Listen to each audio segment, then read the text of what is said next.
Good evening, everyone, and welcome to Nordmark. I'm joined by an even larger cast than before. We have one extra player today, and a fantastic cadre of people. We even have more tokens. Pixel's been working extremely hard on the tokens, and I think you'll agree they look fantastic. Like, look down there. Look at all these. Look at these. Like, we had Tattles last time.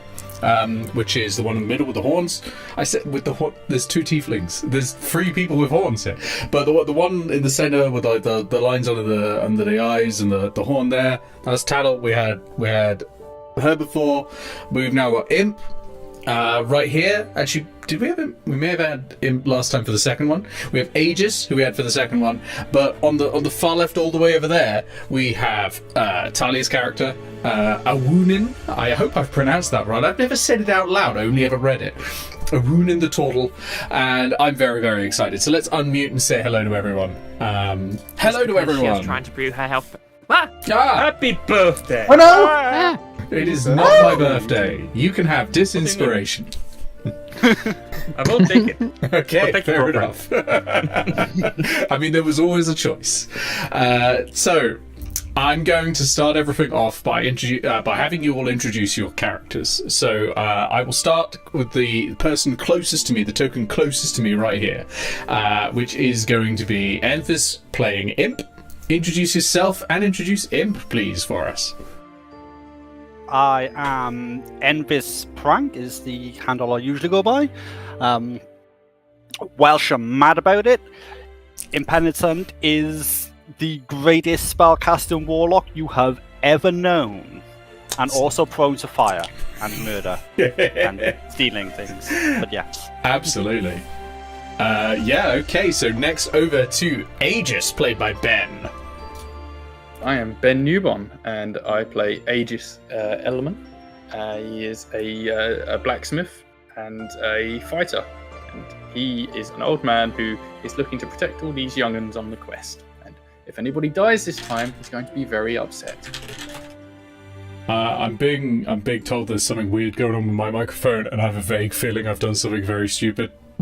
Either that or OBS is really No, I know what it is. uh-oh. So I've been doing an audio test for something, so I probably sounded somewhat robotic there. That's because I was doing an audio test for a live robotic voice. Should I need it for the Guild of Icons? Should they ever actually ask Warden a question and I have to, use something that's not pre-recorded? So I left that on. So hi everyone. I was about to wait to my turn and ask if your microphone is okay. Professional D&D stream. I've done only 100 of these. I break it in new ways each time, but thank you very much to Valor and to Aeon for pointing that out. No, the evil echo wasn't deliberate, Pinkthorn. Sorry, I interrupted a little bit there, Ben. Sorry about that. It's fine, I'll get you back later. Yeah. Next on the list, now that you can probably hear me properly, is Tattle in the middle there, played by Brie.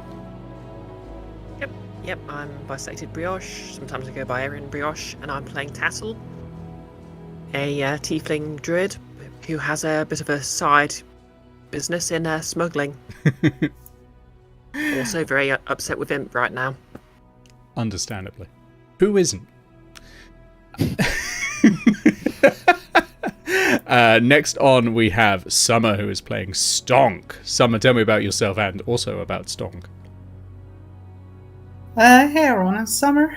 I'm playing Thunderstonk, the bard bugbear who he's a bit young and a bit foolharted, kind of has the best intentions, but is mainly hoping for a fabulous, grandiose existence, just becoming a big artist and getting famous and finding all the people to be with or something like that. But yeah, right now they're just in this place and they like this place and they want to help make it better. So they're trying to help out as much as they can. Awesome. They can.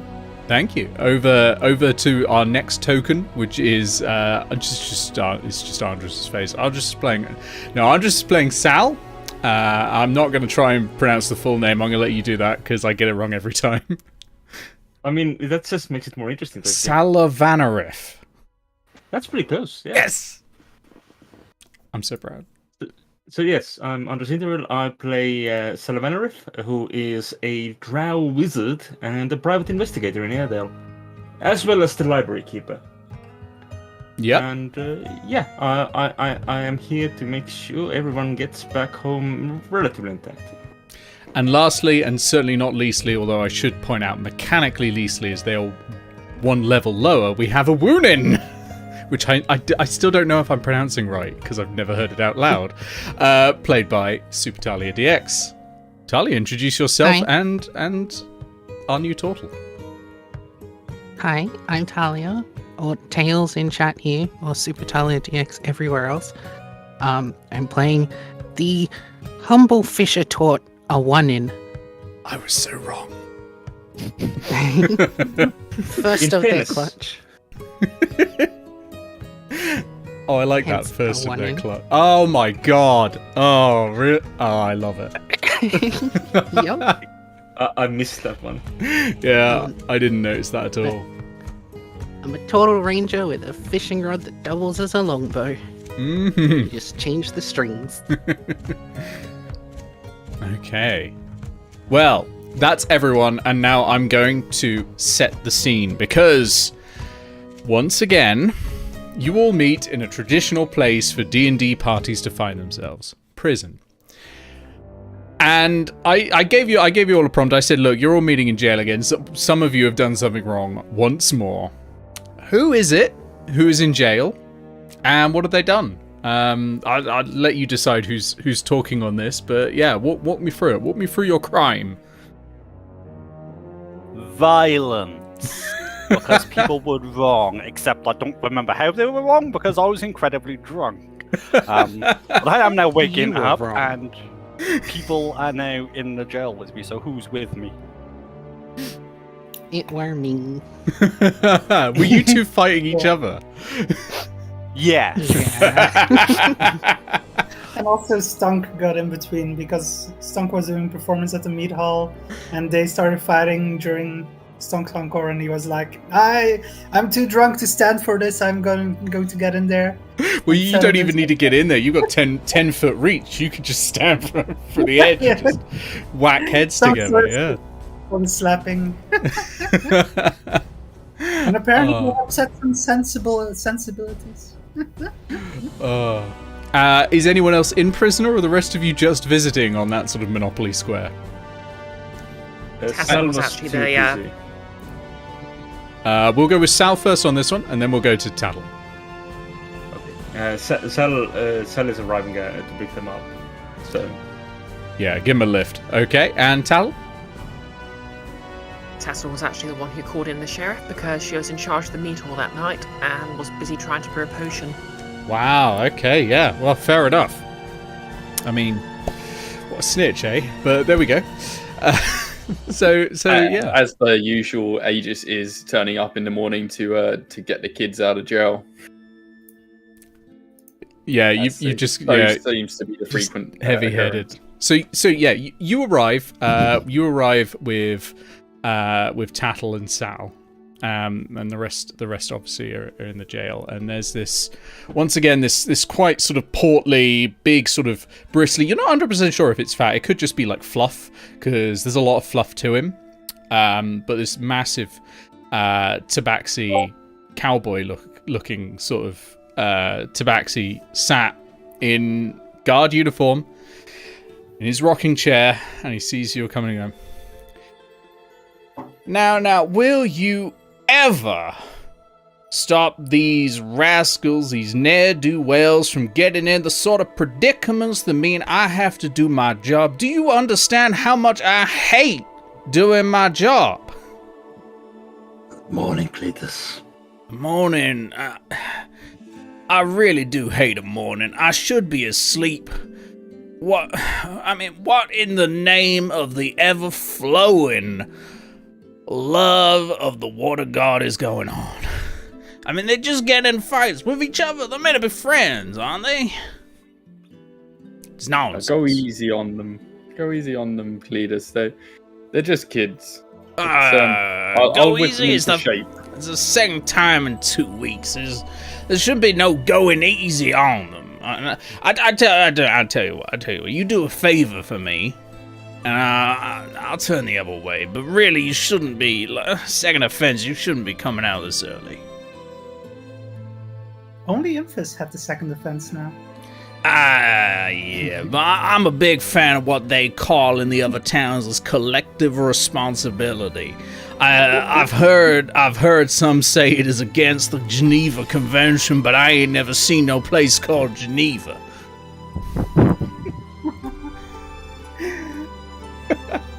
Look, I'm taking these kids out for a trip. I'll whip them into shape on the journey.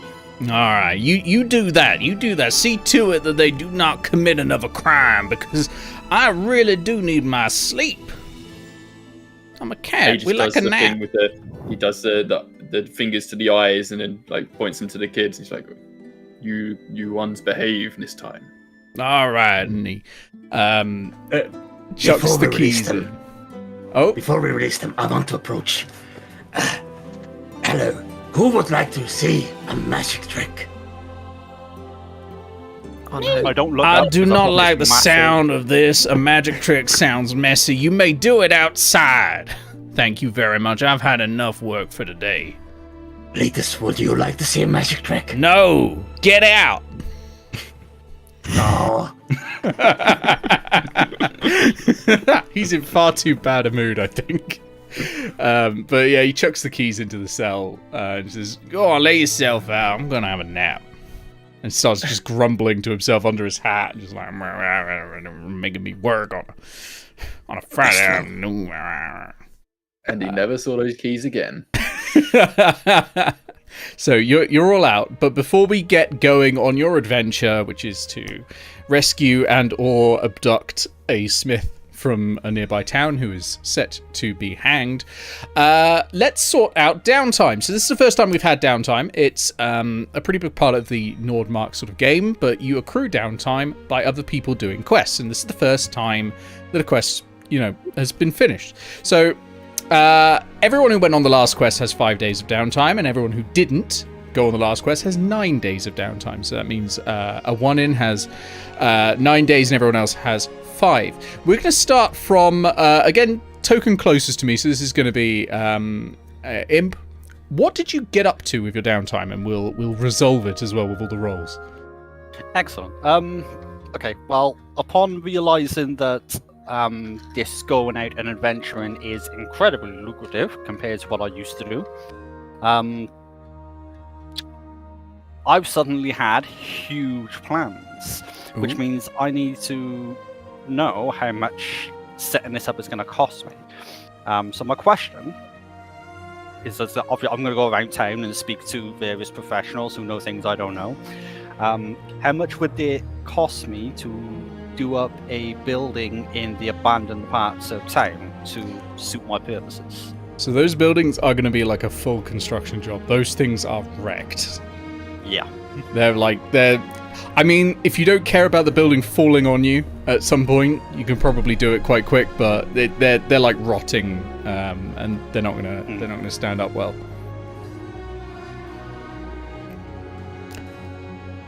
I mean, it needs to be able to stand up at least. It needs to be serviceable as a place of work, effectively.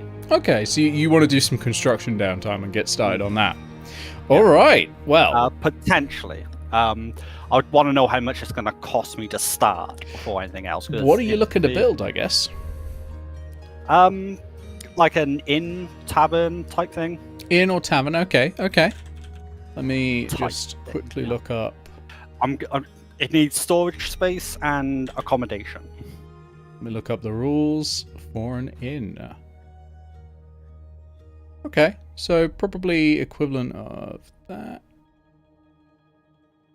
What you are looking at is probably about 10,000 gold pieces in total. Ouch. Okay, no, I'm a ways away from that. I looked at the wrong one. 5,000 gold pieces in total. Whoops. I can't read. Less ouch, but I'm still away from that. Yeah. Do we have an idea of how much that would cost per week? Because we're doing this weekly. So. Per week, it costs, if it's just you, 50 gold pieces. If it's more people, it's 50 gold pieces per person, because that's how many materials they're sort of consuming, because they're going faster. And I'm assuming I'd need either a mason or a carpenter or both. Yeah, you'd probably want a mason or a carpenter, or both. Yeah. I think the carpenter's been snapped up by someone, but the mason is probably available. Okay, I'm not going to start with that, but now I've done my walk around town and I know what my starting point is. So I'm just going to go ahead and do some crime. You're going to do some crime. Excellent. Excellent. Okay, so the way crime works, basically you choose the DC for your checks, and based on how high the DC is, the more profit you can make, right? So if you choose a DC of 10, you'd be robbing a struggling merchant, okay? You probably won't get more than 50 gold pieces. You choose a DC of 15, prosperous merchant, you might get 100 gold pieces. 20, 200 gold pieces probably, and that's robbing a noble. And 25 is robbery of one of the richest figures in the land, and that could get you up to 1,000 gold pieces. I wish. I don't even know where this person is at the moment. You have to make 3 checks at that DC. Okay. My thinking is, I know of a merchant who's not native to Airedale, because I'd rather not target Airedale residents just yet. We're not profitable enough. Who has recently left and will have sold a bunch of stuff, so I know they have gold on them. An alchemist. What? You're gonna steal from the person you've just taken all their money from by selling pure water potions to. I mean, if they're not going to have any gold on them, I'll just take the pure water back. It's fine. That's fair. I mean, you can totally do that. I'm gonna say they are a prosperous merchant. They're not struggling, so that's probably going to be DC 15.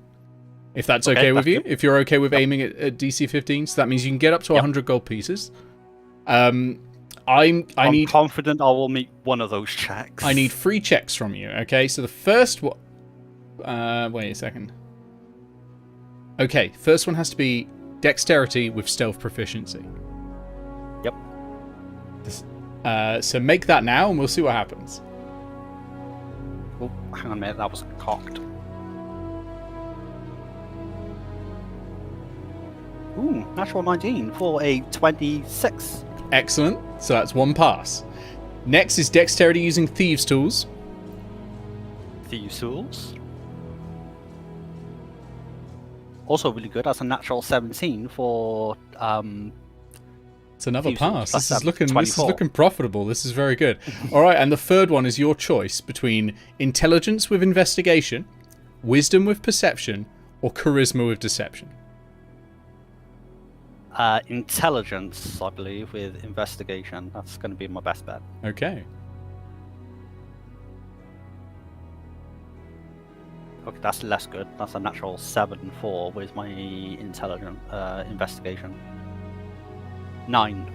Okay, so that's 1 failure. But 2 checks are successful. The heist is a partial success. So while you're not able to get the pure water because it would make too much of a clanking noise, you are able to come away with a bit of money. You get 50 gold pieces. I will call that a success. And now, the fun part. Roll me a d10, please. Oh no. Complications. Do we get one? Hold up, I gotta find my... There it is. Yeah, no worries. 10. 10 is fine. It's literally only a 1 on a d10. Gets you complications. Okay, next for downtime. Over to Aegis. So I believe everyone is employing Aegis during this time to make stuff for them because he is the blacksmith. He also does leather working. He's going to be making some armor and caltrops and bits and bobs. That's right. You are crafting items which I don't believe need any checks. Yeah. It just happens. But there is still the chance of complications. So I will need a D10, please. Oh. Okay. D10. That is a 6. You're all fine. Okay, over to Tassel. Okay, so this is going to be kind of boring, but Tassel is basically just going to spend the week stewing various herbs she found while adventuring to make a health potion. Okay, so you're doing potions of healing. And that just happens again as well. Doesn't need a check. I believe this one does have complications. It's just a little confusing on how it lists them. So roll me a D10. Okay.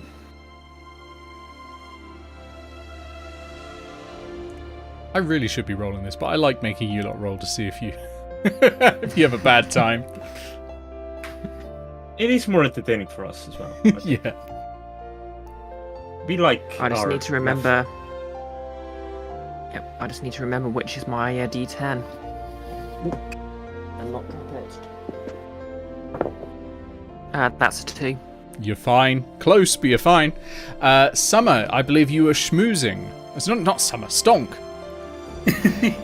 Yes, Stonk actually ended up in jail because of the schmoozing on Aegis. Because Stonk got unusually inebriated while schmoozing or carousing with the middle class in order to try to find a cartographer or map maker. That's right. So in order to do that, you're schmoozing, I believe, with the middle classes. So we'll handle all the costs and all that separately. We can handle all that, outside of this. I don't think we need to worry too much. But what I will need is a check. Now, I need a persuasion check, please. So charisma plus your persuasion proficiency, if you have that. Yes. Okay. So that's the ability So that's a D20 plus the ability modifier for charisma plus persuasion. Well, the score. persuasion will already include the charisma modifier. So just go with D20 plus the persuasion score. Yeah, that'll be fine. Okay. That's a 14. A 14. You make an allied contact. So in this case, you have found a cartographer. Their name is... Roll some dice. Which is actually a holding pattern because I don't have a table of names. I'm thinking of one in my head right now. But it's more impressive if it looks like you have a table. So roll anyway. I rolled a natural 1, which means I haven't thought of a name. Their name is... Balasar Pendragon. Oh, that's better than Mappy McFack. Yes, I've stolen that first name from the Shropshire DM's tabletop RPG. But there you go. You've met them. They are an allied contact, so they will actually help you. They will render aid, not at the risk to their lives, but they will assist you whenever you need help. So that's great. And can you roll me a D10, please, for determining whether complications happen? It's an 8. It's an 8. You're fine. Okay, over to Sal. Very importantly, can I use Stonk's newfound ally to buy a set of cartographer's tools? No. Aww. Next time, maybe, but not right now. Right, yeah. Sal is going to be following both Tattle and Aegis in crafting. By which I mean that Sal is making themselves a rapier and a set of thieves' tools. Okay, so those just happen. Yep. But can you please roll me a d10? Yes. I don't know if you already picked it up, but that was a 5. I mean, you might have heard the dice, is what I meant. I did hear the dice.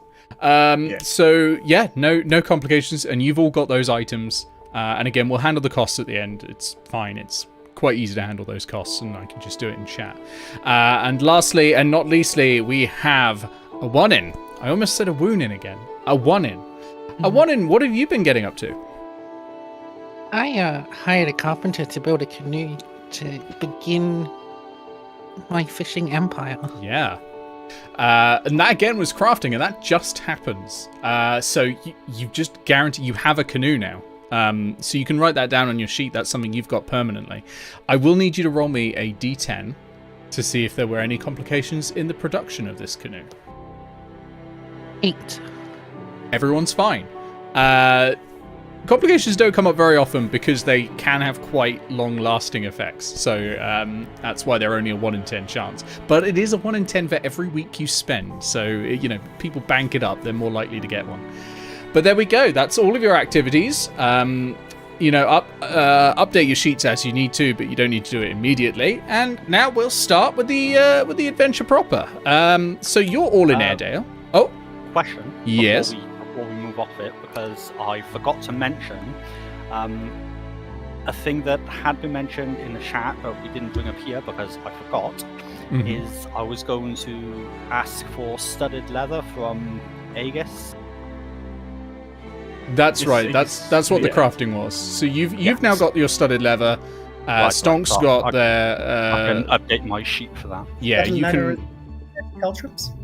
Yeah, there was also some caltrops. Update your sheet. You've all got what you just agreed on, basically. That was all fine. And so update your sheet with your. I mean, a couple of you have slightly higher ACs now because you've got better armor, but that sort of thing.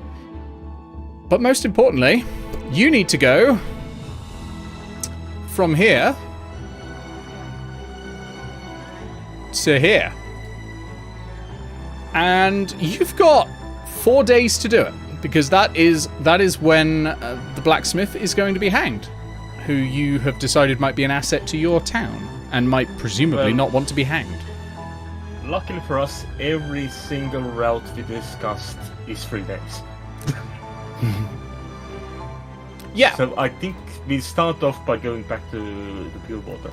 Okay. Which is completely safe, very clear, because we've already been through there with the last mission. You know, everything's fine. Yeah, absolutely. Everything's Nothing changes. This is a video game, and everything is static, so you won't have to worry No at respawns. all. Yeah, no respawns or anything. There's not like a stalking predator in this forest that you know about. Yeah, I'm sure it'll be totally fine.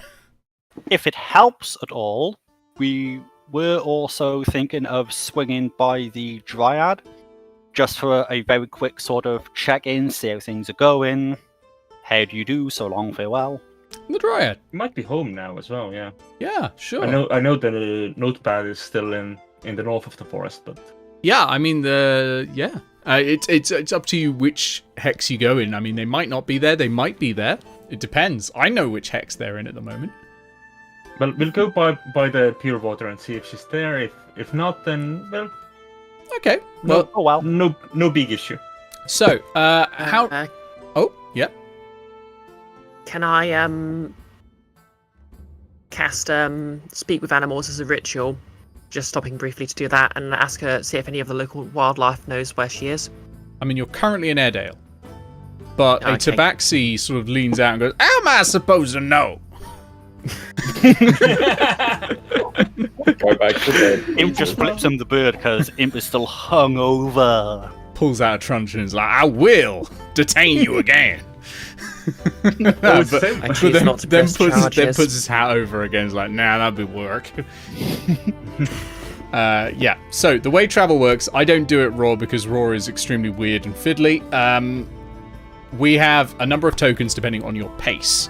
So first of all, let's work out, are you going to go fast, normal, or slow? If you go fast, you can't see things very well. You can't use stealth, you can't forage, track, or keep a map as you're going. You're literally like running. You're going hell for leather. Like that bit in The Lord of the Rings where they're running after the 2 hobbits that have gone like captured by the orcs, you know?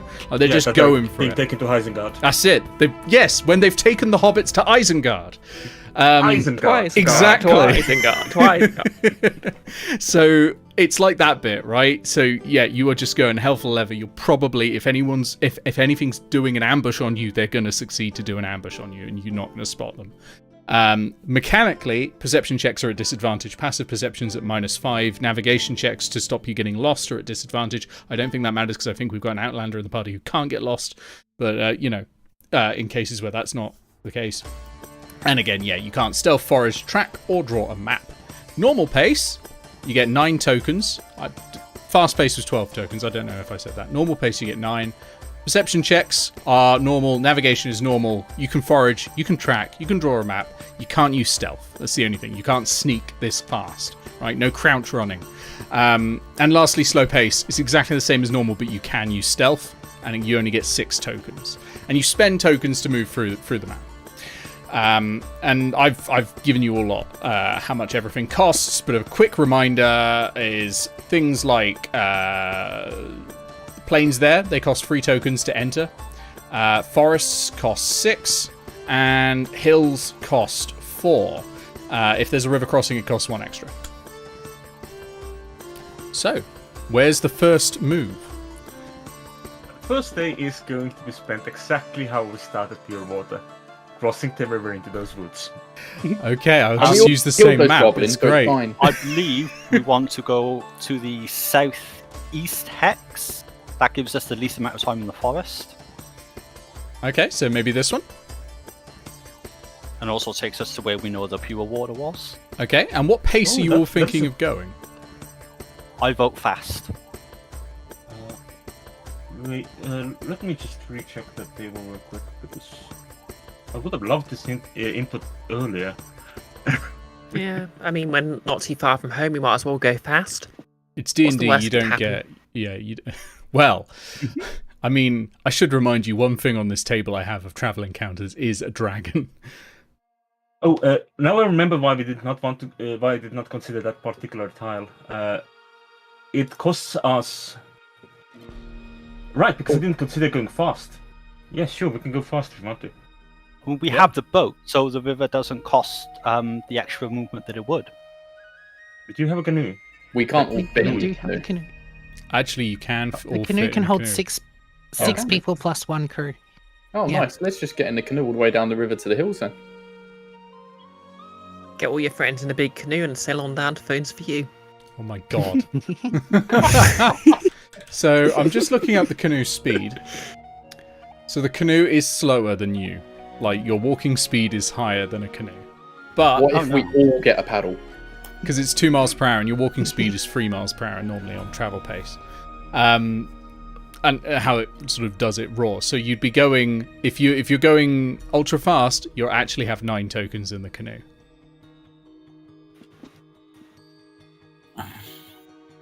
But we don't have to go very far, we can just go into the pure water tile and work from there. Yeah, that was the initial plan. Alright, so you're heading down into the south. I will roll and see what happens. This is fun, I haven't used this yet. Alright. Number 6. Oh, lovely, okay. You come after crossing the river. Mute. No. After crossing the river, you come. No. Oh, no. You reach Moist. a vineyard. And it has been ransacked. Like, the windows are all smashed. It appears to be abandoned.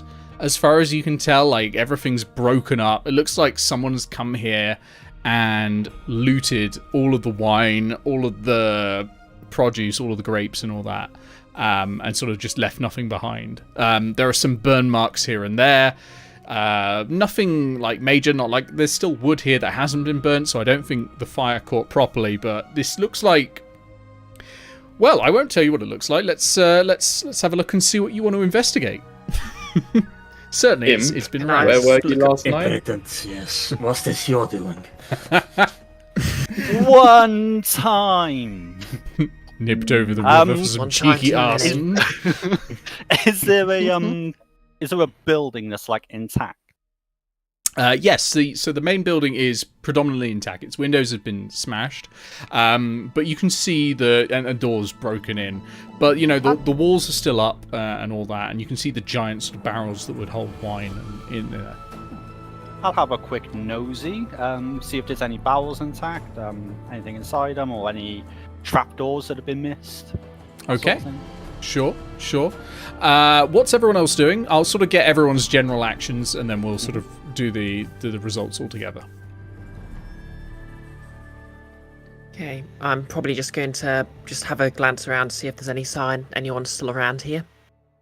I mean, aside from us. Okay. So you'll look for signs of life. What's Stonk up to?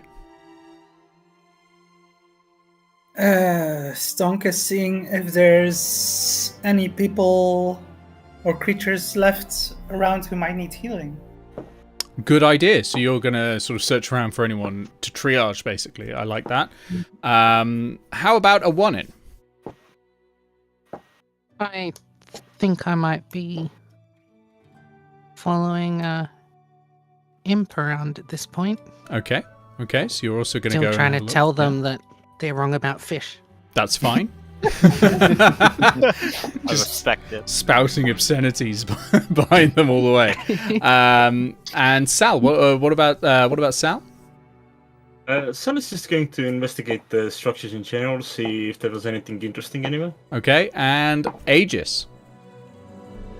I think Aegis is doing nothing. He's just like, damn kids, we need to get on for the mission.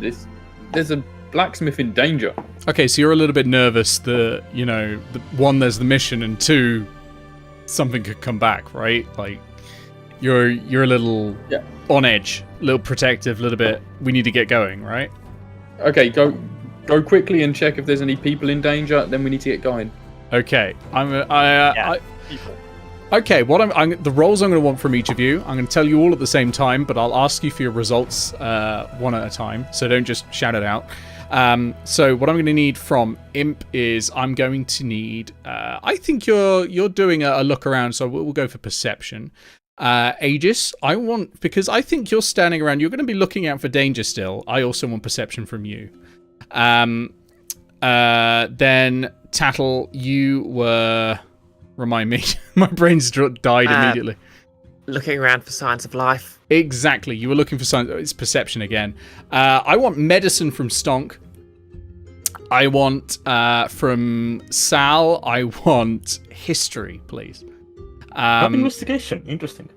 Oh, I'll take investigation. I was thinking history because of how it's usually used with stone sense, but we'll go with investigation. That's fine because of what you're doing is literally looking at like structural integrity. And then for a 1-in, I will take another perception check, please. So roll all of those, and I will start with we'll start with him, who's right next to me. That is 11. Okay, you're looking around for signs. Things that were left undisturbed, any signs of traps and life. There don't appear to be. With an 11, there don't appear to be. There's nothing here. Let's get going. I start making my way towards Aegis. Okay, speaking of which, over to you, Aegis. What was your perception check?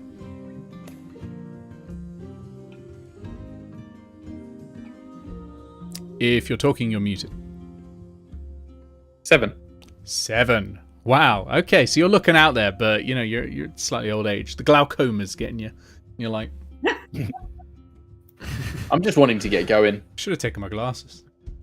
The eyebrows are just getting in the way. That's it. Yes, the eyebrow hair. Wow. Should have combed them in the morning. Yeah, I needed. Should have got the eyebrows braided. Yeah. Yes. No luck. Okay, interesting.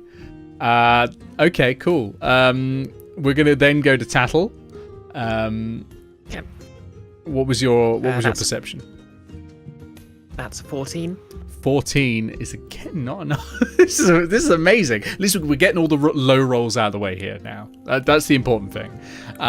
You kick around, you find an old bottle that's been smashed, so there's just some shards of glass on the ground. I mean, you get the feeling maybe that if the sun hit that, it could probably start a fire pretty soon. Can I tell anything about what might have been in the bottle? Is it just like a wine bottle or? Yeah, it would have been a wine bottle. Yeah. Okay. Then over to Stonk. Stonk, you're looking for any survivors, anything you can triage. Mm-hmm. Yes, Stonk rolled a 6 for medicine, but I would argue that Stonk doesn't really do the traditional medicine thing. Go on. Stonk is just a healer, like just by magic. Stonk just throws magic to heal. I mean, you can cast Cure Wounds at random if you want. Well, yeah, I mean, if Stonk happens upon someone that needs healing, instead of just trying to set their bones or whatever. Yeah. Well, so for now, no one has found anything. So you may not find any like bodies of anyone who's avoided the raids. But we'll see. We'll see. Sal, how's that brickwork check going? 15. 15's good. Like 15's the DC is what it was for all of this. So you're looking at this. The structure it's taken a beating, but it's pretty good. You think that if you replace the doors, you replace the windows, probably fine. You can probably get this thing back up and running, or someone else can. Anyway, the ground outside looks okay. You're not like a druid. You're not a naturist. Or naturalist, I can never remember which one it is actually. I think naturalists are the ones who like to be nude. Okay, you're a naturist then. Or was it the other way around? Yeah, I have a feeling it's the other way around. Either way, you're not. One, you're not butt naked, and two, you're not really green thumbed. So you're not 100% sure how much work it is to get like the vines back together because they've been neglected for a little bit. How much work it is because it's very cold. So this is probably a +4 to nature. In fairness, with a +4 to nature, you probably know this is not the climate for vines. So something must have been keeping this place artificially warmer. But that must be why it caught fire. That's not happening now. It's cold now. And a 1 in. How did your perception check go? 22. 22. There we go. Okay. You are basically following Imp and issuing all sorts of invective about fish. And eventually, like, Imp's trying to find stuff, but this constant stream of shit talking about fish is just getting to them. So they turn around, they're like, no, there's nothing here. Off they go back to Aetos. You keep going for a little bit, just a little step through in, and you can hear a little whimpering. It sounds a bit like a dog. And it's under this pile of rubble. It's sort of like, cases and all that have fallen over. It's not like building rubble. And there's this whimpering sound. I want to dig it out. You want to dig it out? All right, make me a strength check, please. Just raw strength. Just the strength score attached to your d20. Okay.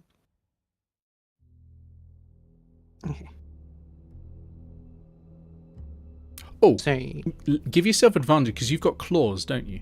Specifically. I do. So that'll probably make digging easier. So you can have advantage. So that means you can roll twice and take the highest number, basically. That is exactly what it means. Yeah, I don't know. I got a nat 20. A nat 20. All right, you clear it away really, really quickly, and you can hear this whimpering underneath, and eventually you pull away all the rubble, and there is a dog. It's a mastiff. It's clearly injured. There's a great gash along its side, and it's lying there whimpering, and it looks up to you, and it looks very sad. Aww. I wanna call Stonk over. Okay, so you call Stonk. Stonk, you coming over? Yes. What is it? A wounded? There's a dog. Needs help. Oh, it's dog. Goes to cast Cure Wound on the dog. Okay. So as you go to cast Cure Wounds is touch, right? Yes. Yes. As you get near the dog, it starts barking. You get the sense that it's probably a little panicked and a little terrified. It may bite you if you try to touch it at the moment. Can I Okay. feed it some rations? You can feed it some rations. Mark off one set of rations from your inventory. And then make me an animal handling check. Yes. Okay. So is +5, 24. Yeah. Absolutely fine. It starts eating it, and you get this just natural feeling that there's an understanding there. Stonk, you're probably free to go ahead and cast it. So go for it. You reach your hands in and Cure Wounds. press the hands to the dog's body, and not to the dog's body. That's something else. And and healing energy closes the wounds, and in a few moments the dog is able to a little bit stumbly, but gets back to its feet, and it looks up at the two of you, and it pants happily, and its tail wags. If you would like it, you have a dog. Dog. Woo! I think. Hell yeah. Let's have a dog. Sweet. Can we fit the dog in the canoe with the 6 of us? Yes. Oh no, we don't need the canoe anymore, do we? Or do we? Well, we do want to take the canoe back to town anyway, but yes. So the dog is a mastiff, and mastiffs actually exist in the Dungeon Master's Guide. So those of you with access to that can look up its stats and give that to whoever is going to control it in general. I'll let you all decide who's controlling it. I will say that because none of you are Beastmaster Rangers, none of you get the extra benefit of controlling it in battle, which is that it doesn't take your entire action to get it to do something. But if you just want it to behave like a dog would, like let it use its own instincts, it can just go on its turn, and whoever's controlling it just uses its actions. But if you need it to do something, like there's always a chance it might go ahead and go, no, I'm going to chase the van over there, and run off in the middle of a fight. So it's benefits and downsides there, but training can improve its responses as well. But we'll work out more of that when it becomes important. So you've saved a dog. There doesn't appear to be anything else as you're looking around. Like, it looks like this place has been picked clean, and whoever was living here has either been killed, although you've not found any corpses, or just ran out of there and abandoned it as quickly as they could. Can I do one thing before we leave? Mm-hmm. Can I cast Detect Magic as a ritual and just take a quick scan round? Absolutely. So you cast Detect Magic, you put on the magic dar, and you're looking around, and there is an aura of magic, and it is centered on a bit of dirt out the front in the middle of all the vines. I completely forgot about Detect Magic. Damn it. It's a great spell. It's one of the best is. spells. Okay. I'm going to take a look at that then. Okay, so you are you digging, or it's just a patch of earth at the moment, but it's sort of glowing? Yeah, I'm going to say my schemata is basically sort of like a large Bowie knife, machete sort of thing you can sort of use as a shovel, so I'm just going to sort of use that to sort of dig into the dirt. Just digging away. Eventually, it's pretty hard soil, and it's pretty tough, but you're digging away, and it eventually clinks against something hard. And if you pull that out and sort of dust it off, actually you find it's a diamond. It is a yellow diamond. It's quite small, but it's definitely the source of this glowing energy. The Detect Magic, I think, also gives you the School of Magic that you're looking at. This would be... With an action, yeah, but we're out of combat, so. Yeah, I mean, you can just use it all the time. I'm just trying to remember the schools of magic that are involved in this sort of thing. Let me... Hang on. I can just look up an equivalent spell. This would be... Oh, okay, I forgot there's a whole school for this. This is Conjuration. I was looking at it as like, it allows you to conjure something, and I'm like, yeah, but what school of magic is this? Nick, please. Can I sort of take a closer look at it and tell anything else about it? Or Yeah, sure. I mean, I'm just going to tell you what this is, because Nordmark, you find a lot of magic items. I'm not going to do the you have to identify them all, because it's just going to take way too long. You have an elemental gem. You have a yellow diamond. This gem contains a mote of elemental energy. This one is earth. When you use an action to break the gem, an earth elemental is summoned as if you had cast the conjure elemental spell, and the gem's magic is lost. nice. And conjure elemental is a 5th level wizard or druid spell. Ooh. Yeah, so yeah, it's a one-use summon, basically, which might save you in a jam. Decent little item, though. Never know when you. Yep, I guess I put that in my pocket for later. Okay. For your exploration, you have all gained... sorry, this is combined, so you'll have to divide it amongst yourselves. Let me quickly... Because I've changed how exploration works. So let me work out how much XP you get. 30. Why did you work that out? 30 total. Total, yeah. It's way less Okay, now, so because it was that's meant to 5 be each. way less initially. Like, for exploring and finding stuff was meant to be like, here's a nice little thing, but... Right, so 5 each. Yeah. Before we go, Sally is once again going to ask, Does anyone want to see a magic trick? Yep, go ahead. Excellent. Miss Pinkham, what is that behind your ear? and I pull a quill out of it. I forgot you Right, can you just are. summon quills now.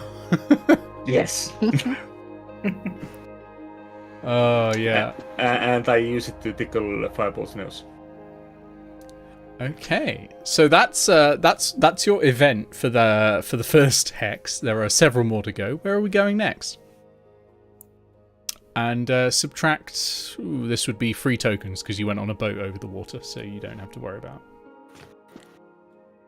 I think we hire or hide the boat on the bank and start making our way into the forest. Okay, make Yep. me a stealth check for the boat. So this use your abilities because you're hiding it. Sure, would one of the druids with all their naturey stuff, or the ranger with their naturey stuff, like to help me out with this? Yes.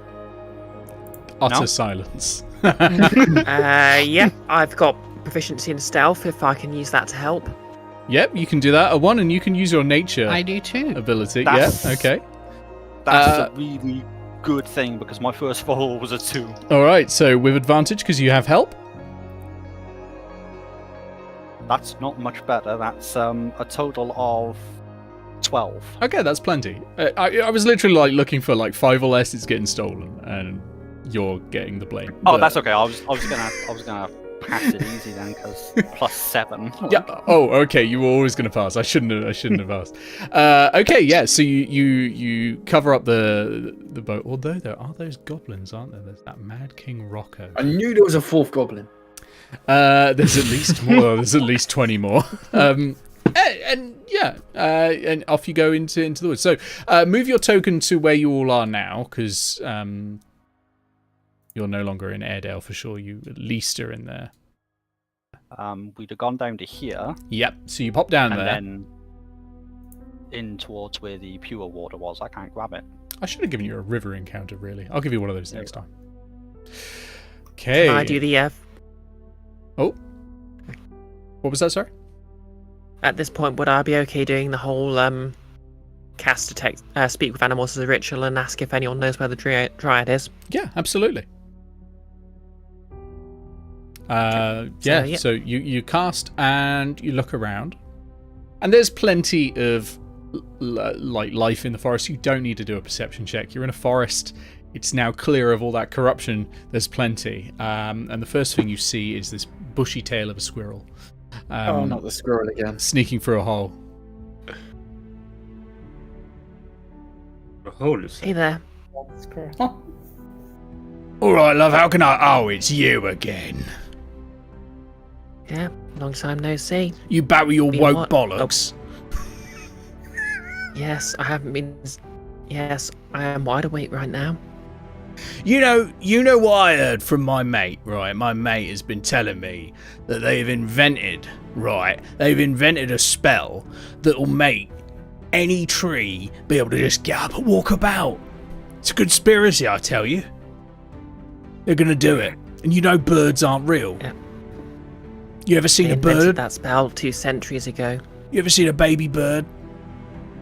Yes, many No times. one has seen a baby bird. They're myths. They don't exist. I've literally hand-raised birds from egg. Well, you must be one of those elitist liars that are trying to keep us all down, us good working folk in the forest. And what exactly do you do for work? I find and I bury my nuts. It's good hard work. It's good honest work. Not like you lefty elites over in Airedale, city of excellence, where you're drinking your fine wines with your hummus. No, I'm eating nuts, burying nuts, and then digging them up later and enjoying them later. Actually, I find humming quite annoying. Well, I don't care. What do you want? You've disturbed me in the middle of work. Don't you know, right? It's the middle of winter. I shouldn't even be here. Have you seen the dryad anywhere? Yeah, sure. Why? She's all about, isn't she? Constantly like touching leaves and stuff. Singing and... You seen her in the last few minutes? Last hour?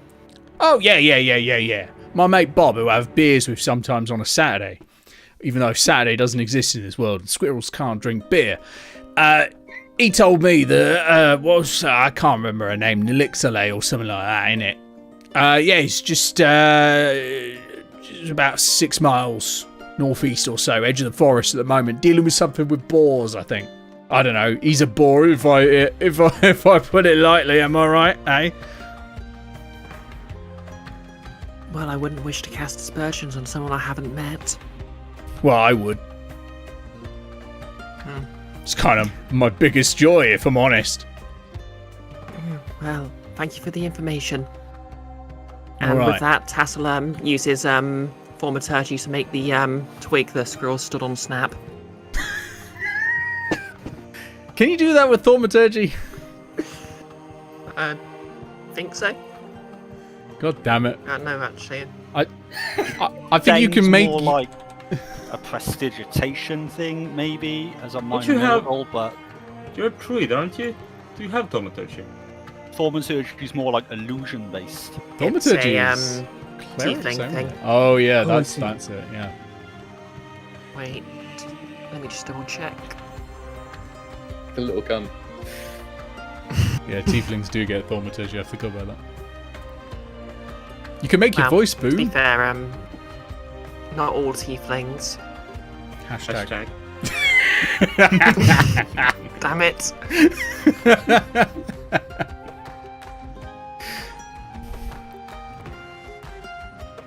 Wait, I know what I can do.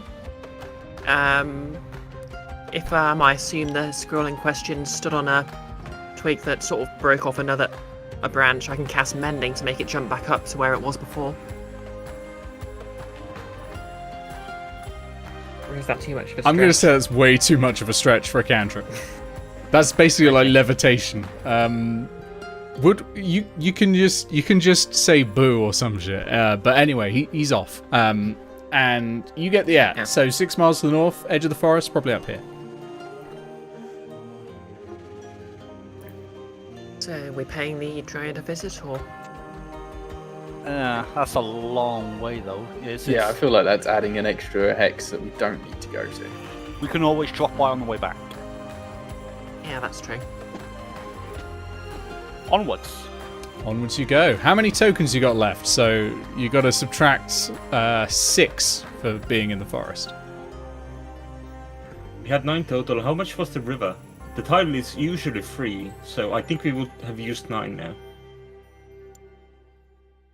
Yeah, I think that sounds like 9. Yeah. I think you had 12 from going fast, though. Yeah. Well, yes, but you said the canoe was slower. Oh, yeah, because canoe's very slow. But we didn't Alright. go all the way down. We only went the 1 square. I think either way Indeed, you're going to but have to that still camp. slows us down. Yeah.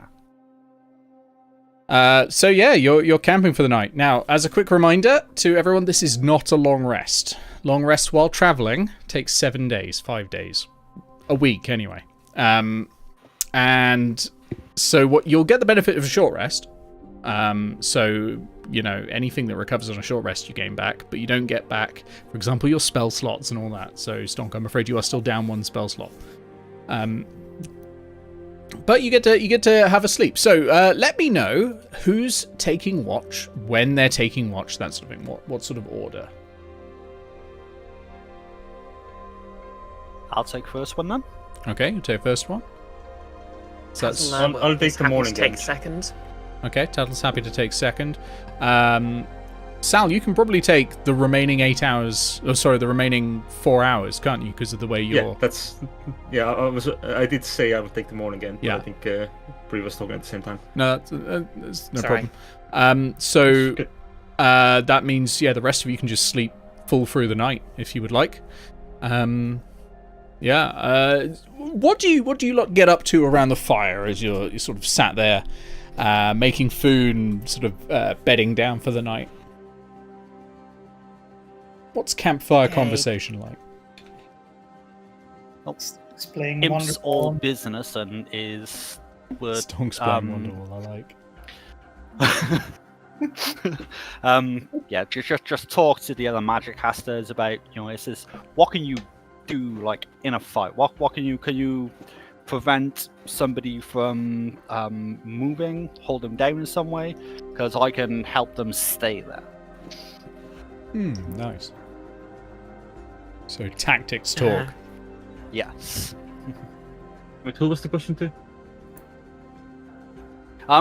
To put it into sort of meta speak, I'd be asking about ability checks. If you can force an ability check on somebody.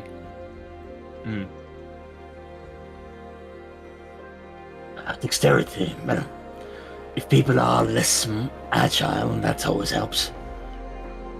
I'll keep that in mind. Okay. I can restrain anyone who's not particularly strong. Strength. I like it. Right. Would you mind asking the Mastiff their name?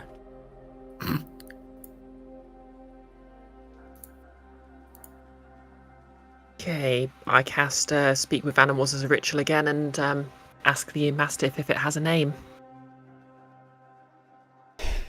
Now I've got to think of a name and also voice the dog. Good. Okay. You're not voicing dogs, it's fine.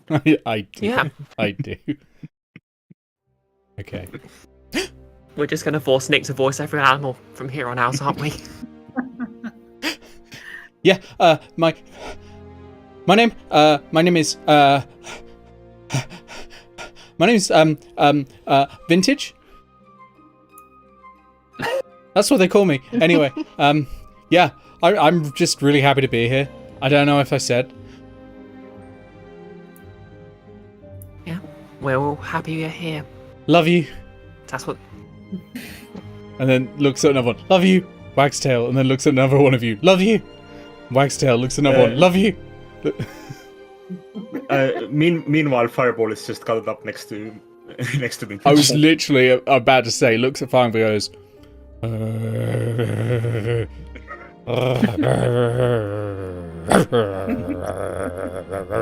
Was that a squirrel? This dog is going Distantly to die. you hear, and I'm "Piss gonna off, have a dog!" giggle. Love you! Piss off! I'm trying worry to about sleep him. and bury my nuts. I don't have any of those. It's, Oh, poor Vin. well, I can't hear this, so I That's the sort of inane conversation you get from a dog, yeah. Can I sleep on your And feet? what I'm learning Appears we from have. this, It appears we have opposite problems. Can I sleep on your feet? Yeah, go ahead. Not in a weird way, it's just warm. He curls up on Yeah, your yeah. feet and falls Fine. asleep. Goes to the tiefling territory. Starts snoring and And then, occasionally kicking into sleep. Aww. Tattle just sort of pets him round the ears. Aww. So you got an answer? Yep. He prefers to be called Vintage. He also wishes to indicate that he loves you all, up to and including the squirrel from earlier, but apparently not the cat. Oh, that's disappointing. I do love the cat. They are both perfect. Ah. She also moves to pet fireballs. How does Fireball react? Fireball loves getting pet. It's all good. Okay. Right, well, night falls and you all start sleeping, and I'm going to see... Because we do have an event to happen in this square, which hasn't happened yet. I'm going to see which watch it falls on with a D4. Wonderful. Okay. So, Imp, you're up first. You're watching. Give me a perception check, please.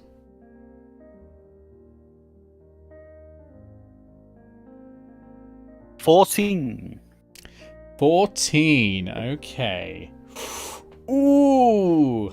There's something. There's something skittering in the woods. Oh no.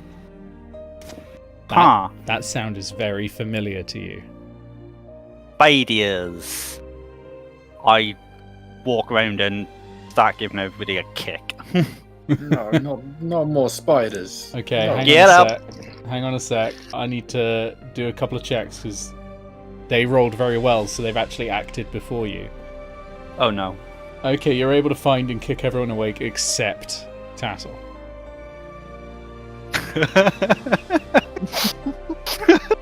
Since Cell was basically awake, can I wake up Tattle while Infinite does the rest?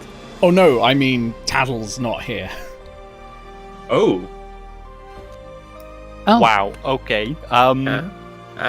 Help? And there is webbing left in the tent. Stunk exclaims, "Oh no! I'm- Battle's been stolen by the." I'm gonna grab Girls. the tort, bring them over, and be like, "Find my friend." meanwhile, I'm going to Vintage and being like, "Hey, can you track this?" Okay. I did Perception checks, please, if you're looking around in the forest at night. Those of you with dark vision, you're at disadvantage. Those of you without dark vision, you can't look, unless you I'm have at torches. And superior dark vision. I have a torch. I think I will light it. you're at disadvantage over a longer range, though. Still, right? Yes, probably. Okay. yeah, I'll light my torch too. Okay. Yeah. Are you staying all together, or are you sort of spreading out to try and like increase your chances of finding Tattle? I think we'll at least remain in line of sight with each other. Line of sight makes sense. So you're sort of doing like a fan out sort of thing, like a traditional search Yeah. party. Yeah. Okay. All right. I'm just rolling some dice. Pay no attention. Oh, thank Can you. Fireball also look? Yes, Fireball can look as well. Not as effectively. Okay. So with disadvantage? Yes, with disadvantage. If you've not got dark vision, you can't make the check at all because you're blind, basically. Oh no, even sorry, with you the lit a torches? torch. Yeah, With you're sorry torches. with the torches. Yeah. With torches, you're not at disadvantage, but you have a limited range. which I think is 30 feet with a torch. Beyond that, you're at disadvantage. With your dark vision, is usually 60 feet, I think. I will chain myself so that the edge of the limit of my torch is chaining together with a one ends. Oh, okay, so that you're kind of always within a certain range that everyone else can sort of see in the light. That makes sense. Okay, everyone can make a check. That's great. And I'll say, no. For now, disadvantage because you'll be looking for further. No, I no. Go for it with no disadvantage because you're kind of looking at the ground for like tracks and stuff like that, aren't you? You may substitute survival if you would like to, but you don't have to. So either perception or survival. Oh, survival's good. If I rolled with disadvantage before, do I just remove whatever? I'll just move the right dice and keep the left one. Yeah, just keep the highest one. Okay, cool. Should I roll for whatever cocoon I'm in or what have you? Yeah, give me a Constitution saving throw. Oh no. As the poison races through your veins. It's okay, I'm coming. Oh no. Okay, I'm just going to double check my character sheet here.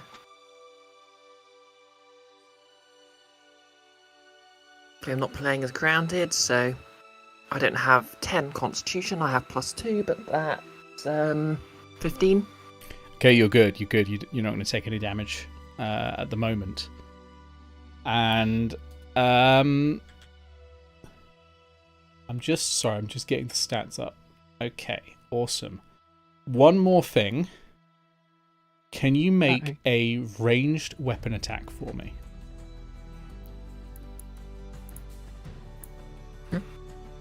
Oh, me? Yeah.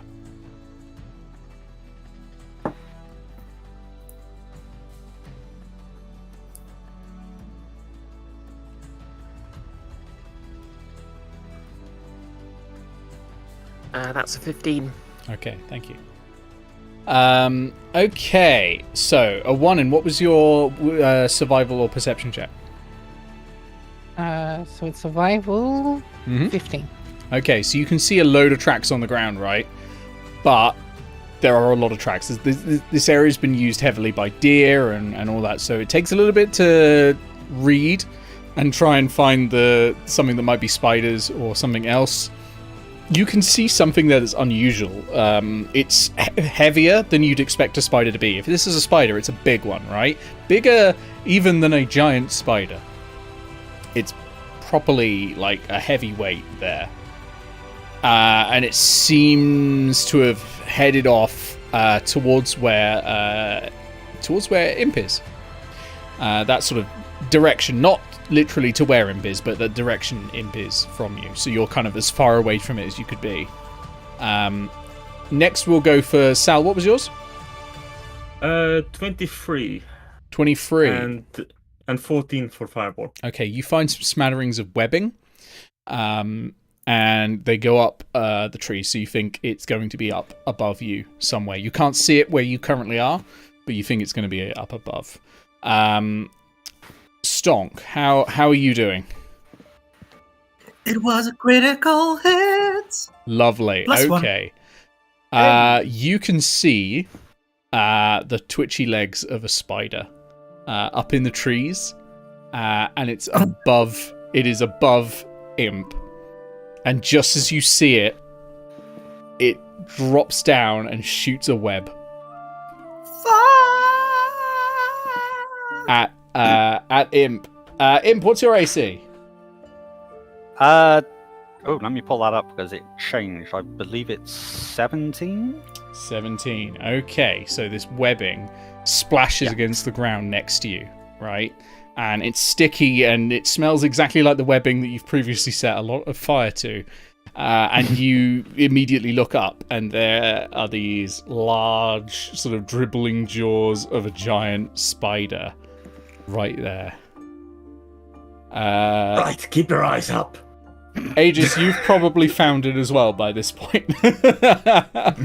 So you're all available. And I'm going to let... Because Tattle's been captured by the spider, I'm going to let Tattle control the spider. Yay. Oh no. Yeah, Wait, isn't that a conflict of interest? not necessarily. I mean, you've been a DM before. You know it's fun to just kill all the players. This is true. Yeah, so I'm going to say it is the spiders go first because they were sort of midway through action, and I think everyone else is surprised. So they're going to get another go, basically. They get a surprise round. Okay. Let me just double check the Do we do giant initiative? spider's stats. Oh, yeah. You can Oh, roll yeah, initiative we're if in you want, but surprise. this will just slow things down. We're going to do a surprise round first. Okay.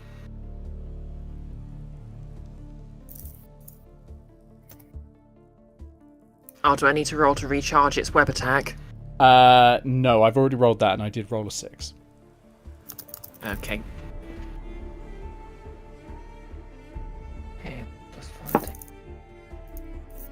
That's a 15 again. Okay. So that doesn't hit. It's going to miss. Another splash of webbing at you as it's trying to get you. Is the spider moving anywhere?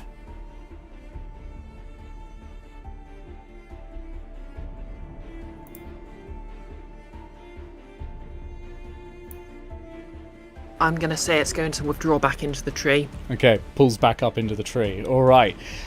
We are going to go, first of all, to a 1 in.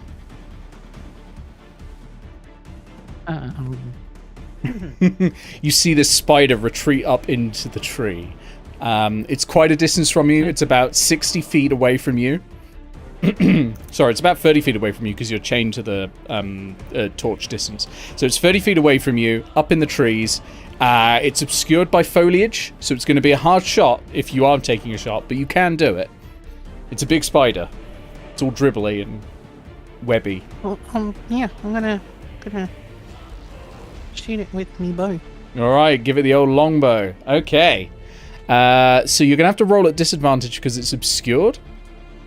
But that just means, yeah, roll 2 dice, take the lowest. They came out the same, so That's fine. Doesn't? Yeah, either one then. it's D20 plus 2 hit bonus. Yeah. Yeah, that's right. D20 plus 2 hit bonus. 25. 25. Yeah. Bree, does that hit a giant spider? Armor class of 14, so yeah. What's your 2 hit bonus? 6. Okay, I was just checking it wasn't a 20, because obviously if it's 20, it's a crit. No. But that's pretty good for disadvantage. So that's going to hit. So roll the damage dice, and then add the damage modifier that it has on there as well. 7. 7 points of damage. So Bree, can you record that the giant spider has taken 7 points of, and that will be piercing damage. Okay, wait, let me just check. Nope, no resistance to piercing.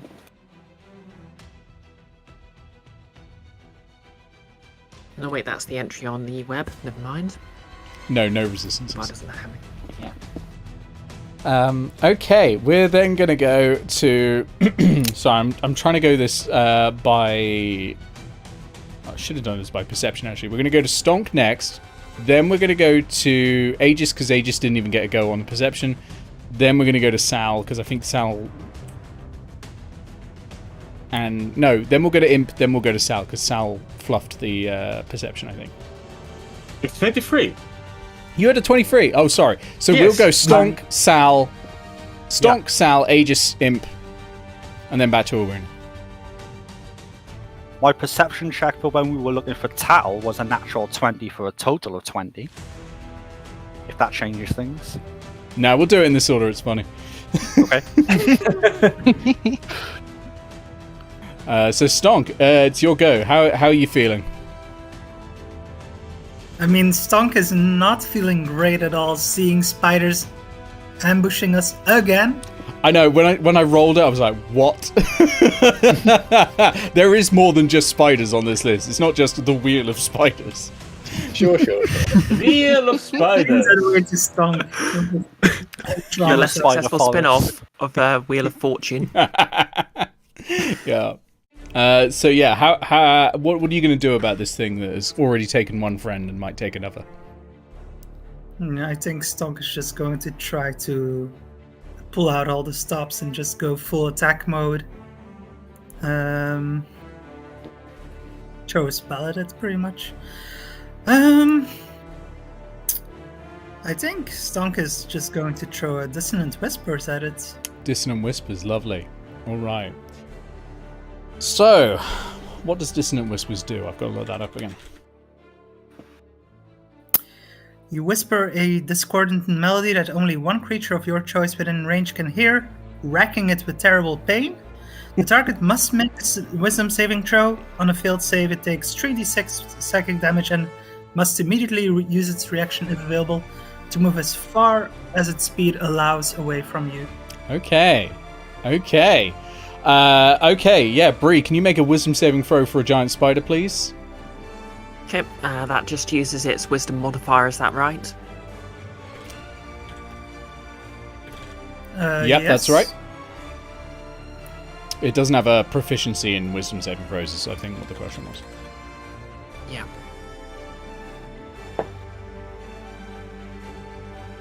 Nevertheless, I still managed to roll a 13.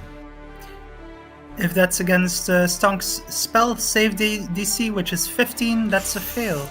Okay, gonna be some Dissonant Whisper damage. So 3d6. That's 8 total. 8 total, okay. So And- take 8 psychic damage on the spider there, and you've got to run as far away as possible on your... I think on your turn, you've got to run as far away as possible. Oh no, you use your reaction. I It's think got to it's happen reaction. immediately. Yeah. Okay. Spider has to just book it away as quickly as possible.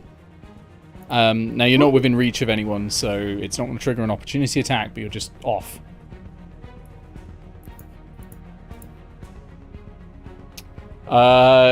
Okay, so Okay. with Stonk done, we are now going to Aegis. Did you change the order again? Hey, you said Sal, Sal, Nick. I'm sorry. I should have written this down. I really should have. I didn't expect this to last more than a round, to be honest. In fairness, it hasn't. Oh yeah, I'm just that bad at remembering things. Yeah, over to Sal. How far away is the spider? It will have moved 30 feet, so it's now approximately 50 feet away from you. 50 to 60. Oh well, I'll just throw a firebolt at it. It's fine. That is a math to hit. I assume a 19 to hit. Yeah, 19 that will should be hit about the right. spider's AC. For 3 points of fire damage.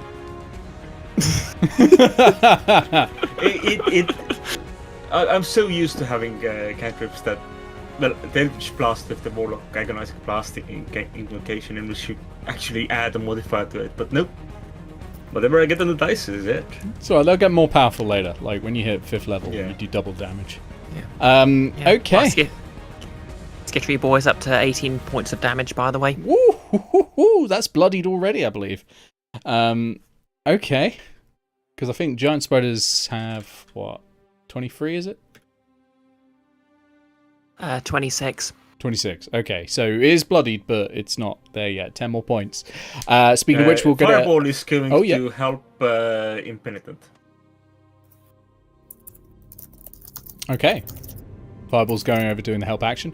Over to Aegis. So, I mean, it's just this one spider we've seen, right? Yeah, you've only seen one spider. Damn spiders. How are there still spiders in this wood after all that? I swear this whole place is just one squirrel and 1,000 spiders. It's some sort of cruel joke, isn't it? And one goblin. Where's Tattle? Someone find Tattle. Aegis doesn't have anything he can do from range, so he's just going to kind of try and stay in the middle of the group.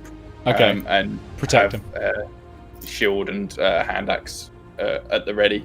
Sure. and Well, actually, you can would- ready an action if you want to hit a spider if it comes close. He will do that. That will use your reaction, though, and will prevent you from being able to use the shield interdiction reaction. So it's kind of a choice between there whether you want to deal damage or protect someone, as the Skyrim shop famously says. So if I ready an action, I can't use a reaction to shield. Yeah, that's right. Because it uses your reaction to ready an action. Yeah. Oh, in that case, I won't be readying an action at all. I'll just be readying my shield, I guess. Okay. And then now we go over to Imp. Please tell me I'm right. Yes, I'm right. Believe so. Over to Imp. Imp. Okay. Yeah. It's So they've got this spider more or less dealt with. I would like to see if I can figure out where Tal's got off to. Yep, okay. So spider's scuttled away for 30 feet. Give me a perception check if you want to try and find something. Or you can use survival. I mean, they're both +0, so 17. 17. The only spider tracks you can see belong to the spider that has just run away. And they kind of just sort of seem to circle around from over where a one-in is. So that's where it sort of originated and then has come over to you. You can't see it deviating off that path. So if it has Taddle, Taddle's got to be stashed nearby. Like, it's not been taken away. If I'm looking up in the trees, do I see anything different there? No. Okay. Then I'll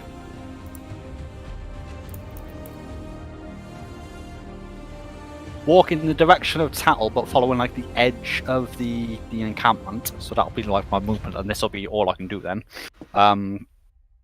Just looking through shrubbery, trees, up in top, down low. Okay. She's got to be nearby, so yeah, she's got to be nearby. Look for that weapon. Okay, I'll include that as part of the score you had. And again, you're following it, and you're just basically walking back to a one-in. It's unusual. Maybe not stashed on the ground. So, speaking of the spider, it's now the spider's go. Okay. Do I roll a d6 to see if its webbing recharges? Yes, roll a d6 to see if the webbing recharges, please. That's a 6. Okay, webbing's back on the menu. Delicious. I like my flame blade. Yeah. I mean, Imp should be happy about this. Turns more webbing for them to light up. What? You're getting mentally sassed by Tattle, Tattle's somewhere in her cocoon thinking, wow, I hope Imp doesn't burn me out of this. Fine, you have fire resistance. Anyway, Spider's going to go for webbing, and since Imp was the nearest moving target, and definitely not anything out of character, me targeting anyone.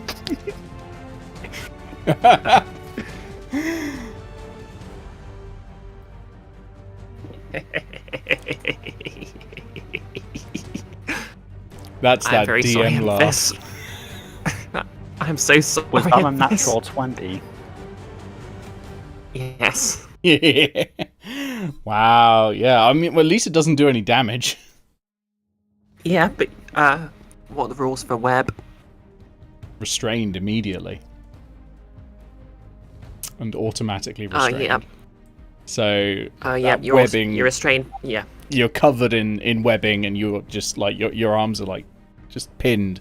So you can't cast any spells with somatic components. You are unable to move. There's a bunch of other stuff you can't do when you're restrained. You can't benefit from any bonus. Yeah, you can't move. Yeah. People have advantage against me. Yeah. And disadvantage on dex saving throws. Yes. I'm gonna say the spider's, because it's managed to restrain something, the spider's going to run in for a bite. Ooh. On the next turn, of course. Okay. Yep. So you run it. You're able to use your movement probably to get basically all the way back, because you would have started like 5 feet from Imp, and then when you had to run away, that would have been 30 feet, and then your movement can bring you right back, so you can be there like ready over Imp if you want. Okay. Spider's looming over Imp. Okay. Fangs dribbling. Okay. Is this hubris? It could be hubris. It could be. Over to a 1-in. A 1-in, there's a spider bearing down on a webbed imp. About 30 feet from shoot it. Alright. This is when we get another natural 20. This one's not obscured now, so you don't have disadvantage, so you just roll 1d20 and add the 2-hit modifier. I got a 20, but not a nat 20. Okay, well, that'll still hit. So, yeah, roll the damage. 9.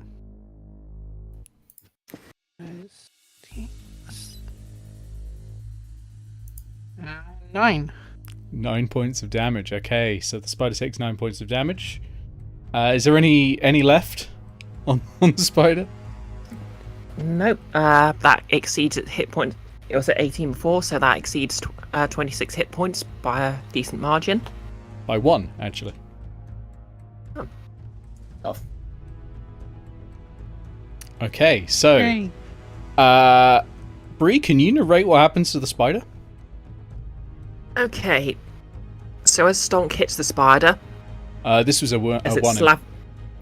Oh yeah, sorry. As a 1-in hits the spider, as it slathers over Imp, it screams, and then it just sort of gestures in the air as if it wants to try and get one last vengeful bite on Imp.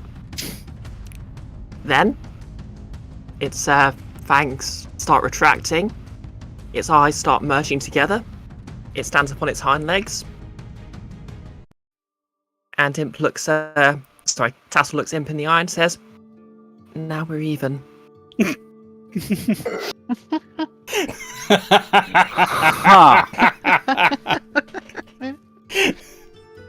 Wild shape, motherfuckers.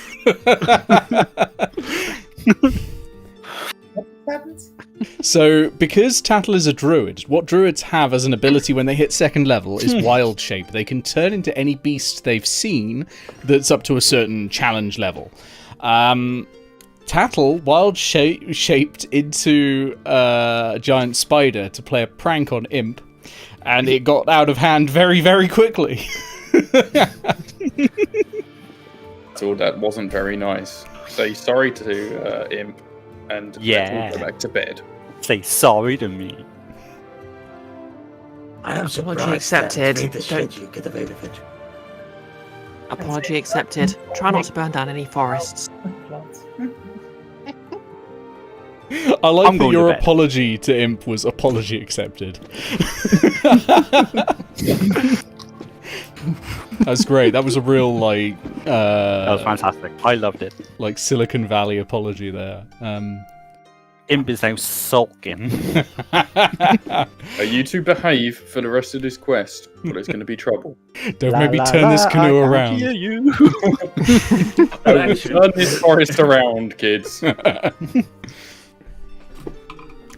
So No more spiders. that wasn't the encounter for tonight.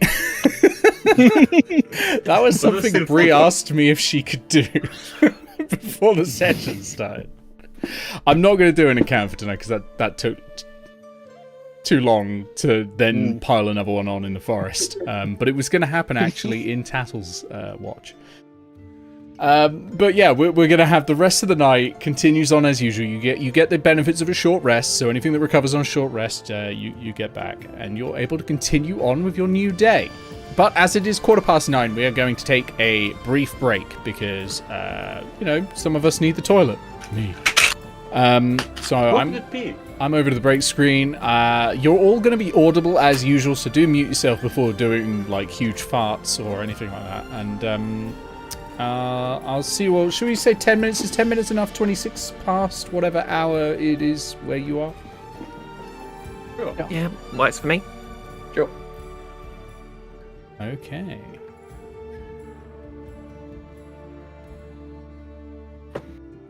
I will sit and chat with chat for a second before I run to the toilet. How's everyone doing? What an absolute load of bullshit that was, eh? The moment I Only saw the that plan, I was like, I gotta do it. I gotta do it. But on the other hand, party have gained a dog. How cool is that? None of that was written down on my sheet. I just made it all up. I love Dog's dogs. gonna die. Dog is hopefully not going to die. Mastiffs have decent stat blocks. Mastiffs, actually, is anyone in the party small? I don't know if...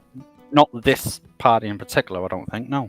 is Aegis Not small? mechanically, at least. No, dwarves are medium. Dwarves are medium. Because if you're a small creature, you can ride a Mastiff as a mount.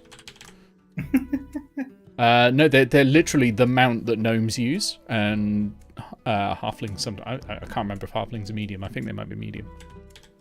The halflings are also small. Oh, okay. So halflings and gnomes ride Mastiffs. Battle hounds.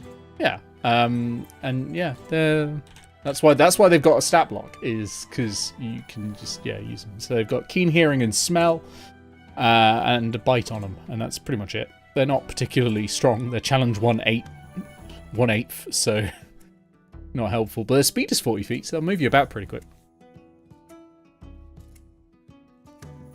Well, thank you for being here, Pingthorn. I hope your work tomorrow goes all right, and I hope the stupidly early start isn't too annoying when you wake up. But thank you for being here. Appreciate having you all here, you lovely people in the chat. I see you all there. I'm perceiving you. Also, I don't think I said hey, Goggles.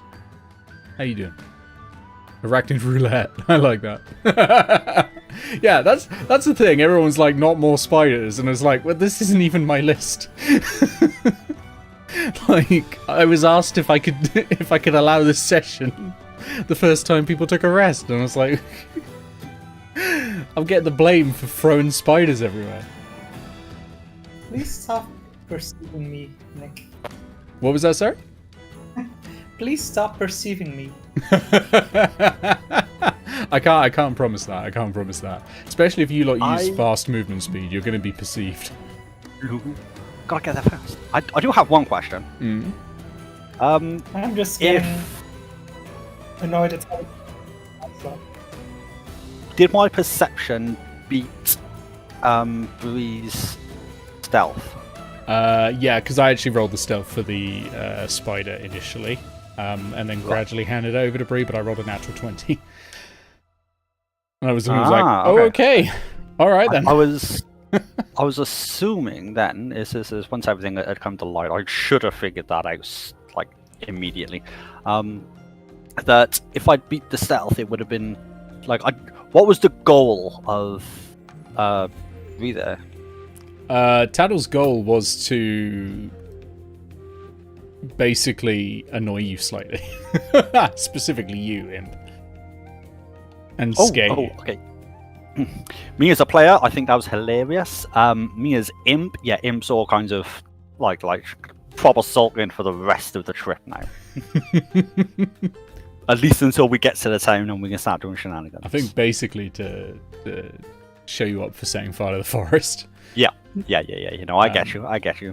But I'm sure when Bree gets back, she can give a more detailed explanation. Absolutely. I don't normally allow PvP, but this one case I thought, well, when a druid is reduced to 0 hit points, they're back to their normal shape, and then combat will end, so it's going to be okay.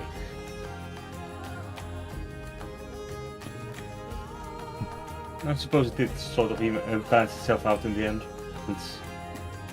We didn't have an immediate chance of killing Tattle. No, and it got people to, it gave people a chance to use their new abilities as well, which was nice.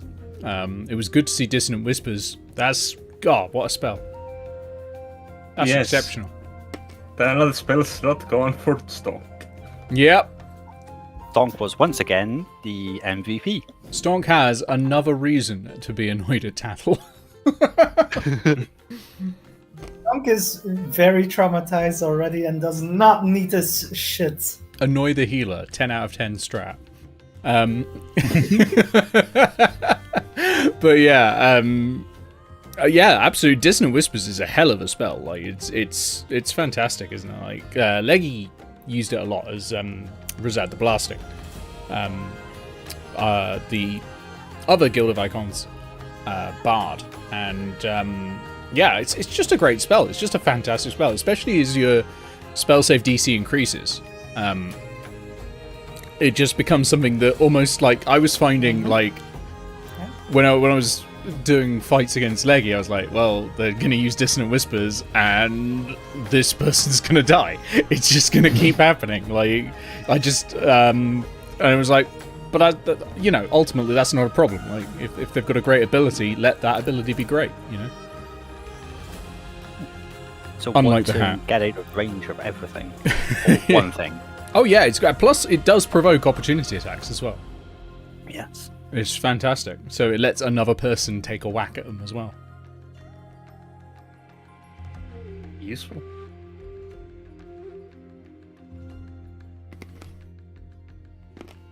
I believe you were going to step away, Nick, before I Oh god. threw a question at you. Yeah, I was going to go pee. I'll go do that now. I'll leave you all with chat.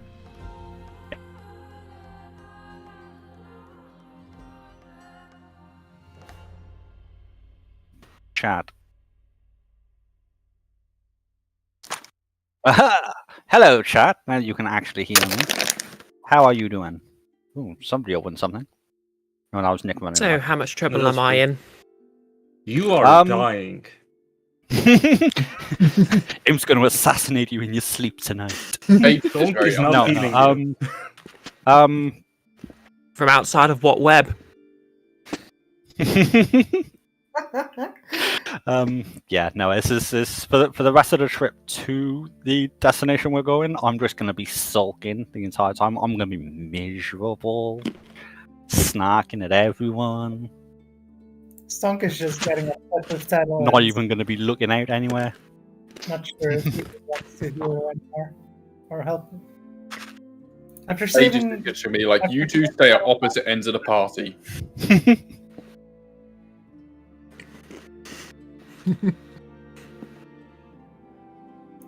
See, Goggles thought it was funny. If I'd figured out, if I'd realised what was going on, I would absolutely have just dropped a curse and just crossbow bolted you. Oh, Talia, you can get half of your ammunition back, by the way. Oh, can I? Yes. So if you use 2, you get 1 back. As you like search after the fight. Use 2, get 1 free. Hooray!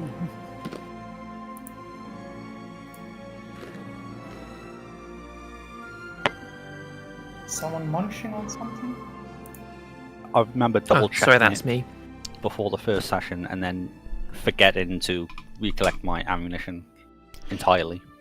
Just to add, Talia, I think you've got 19 arrows. Just there's a weird rule about arrow usage in D&D.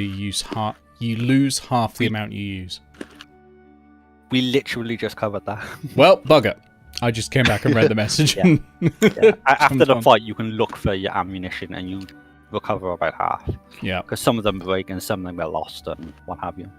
Yeah. Well, thank you everyone for. Can't we reasonably doing my argue job that for me. Tassel would have Can't we reasonably argue Tassel would have had some of them embedded in her previous form? I mean, yeah, but they're not going to be necessarily usable.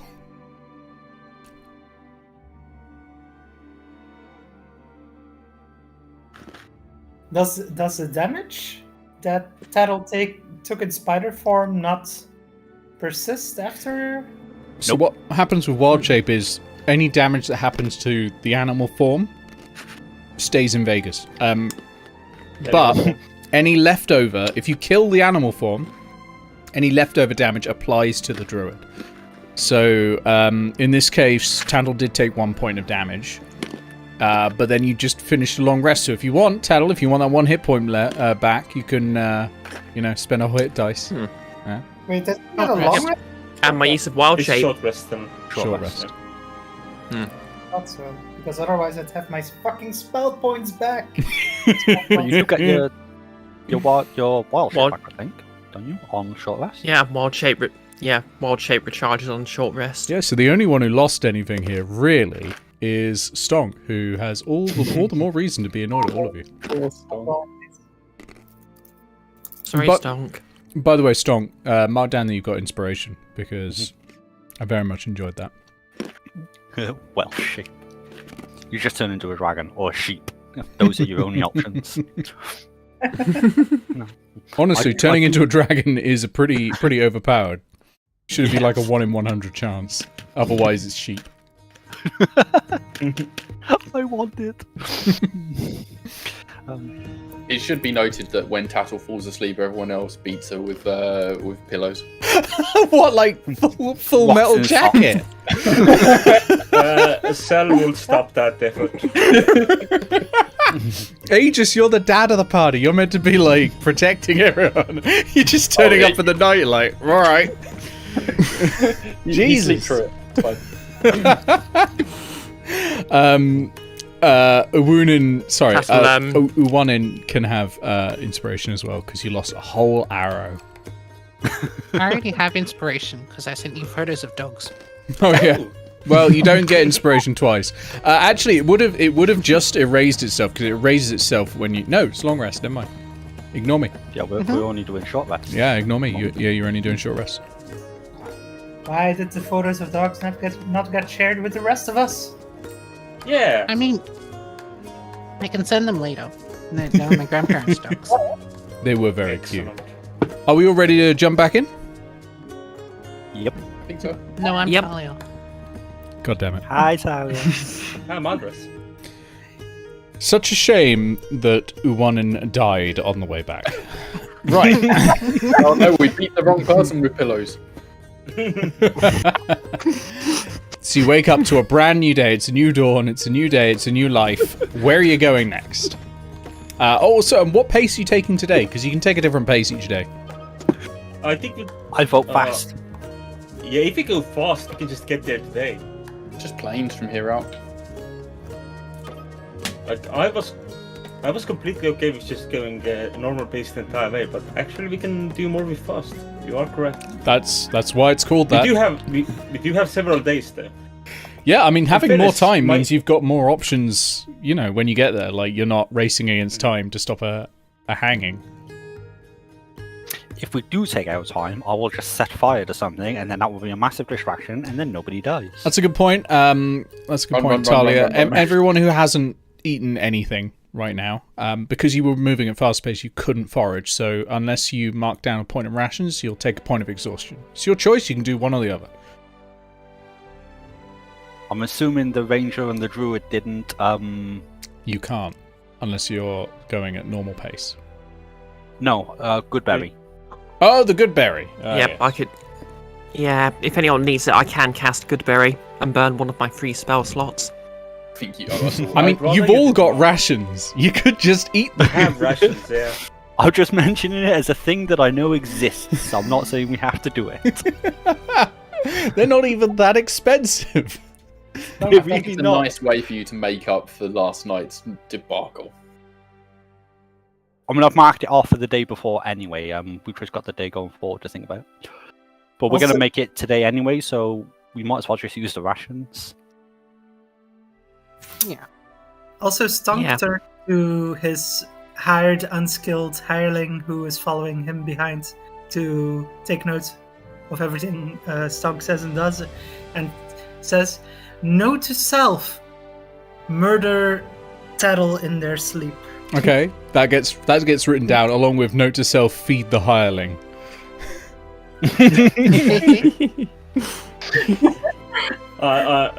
This is also going down in in I think Sal's notes because that was probably loud enough. Yeah, that'll go down in Sal's notes. And also, you're probably all thinking, how did we get 7 people and a dog in the canoe anyway? Oh yeah, It was just cramped, it was fine. 7 people. we're going back with 8 people and a dog. I Yeah. was a squirrel for some of the trip. I thought the hireling fed was calculated into the wages. No. You got to feed them on the. This is business expenses. When you take them out on a trip, you got to feed them Okay. and Well, pay that's- them. I know it's terrible. It's terrible. We modern capitalists should not have to feed our employees when we rip them from their homes for several days. What is the name of your No one hireling? wants to work anymore. Yeah, what do you reckon your hireling's named, Stonk? Nicholas Udell, got it. No. Vetoing that.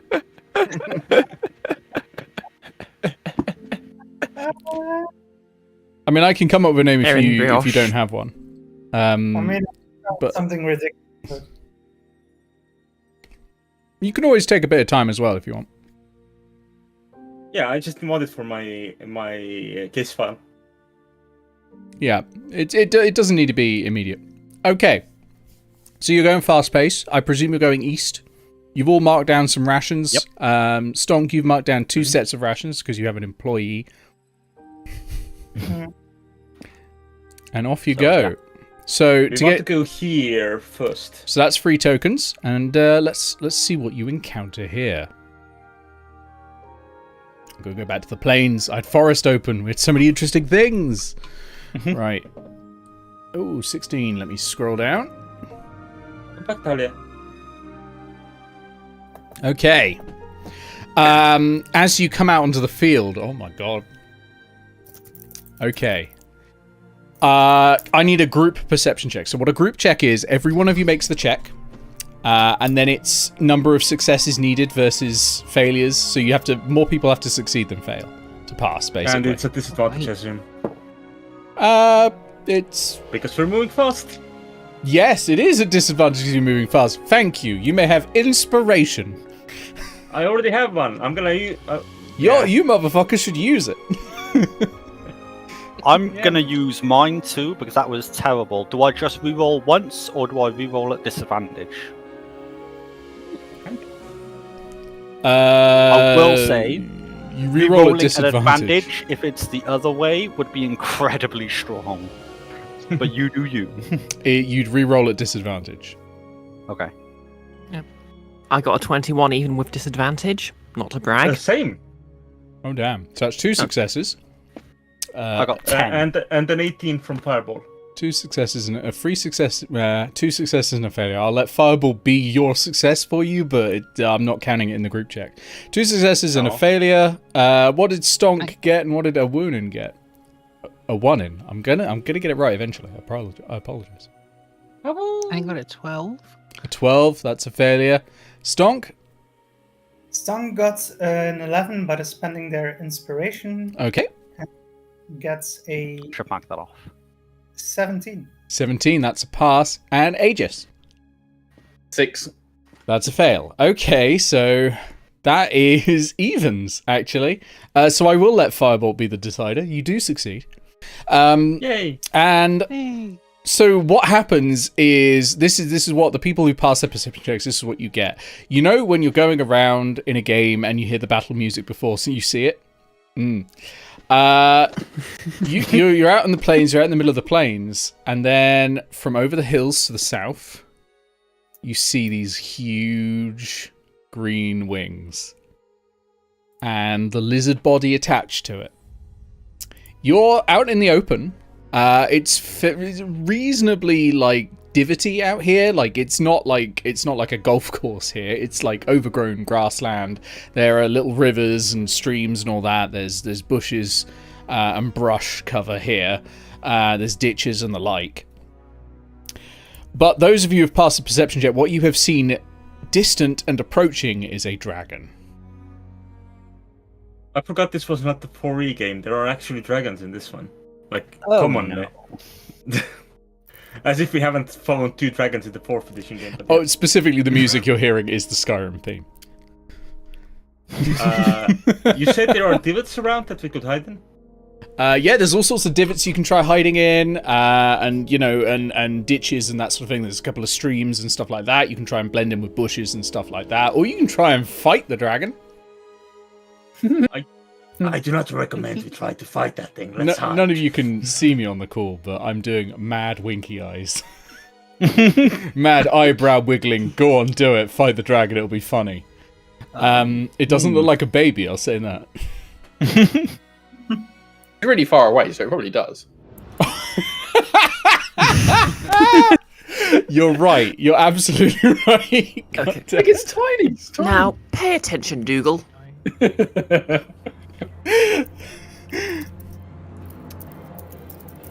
Okay, yeah, dragon approaching, and it's approaching fast. You're seeing a red bar appear at the top of your vision with a name under it that has far too many apostrophes. I Maybe would we like can to make hide. friends with it.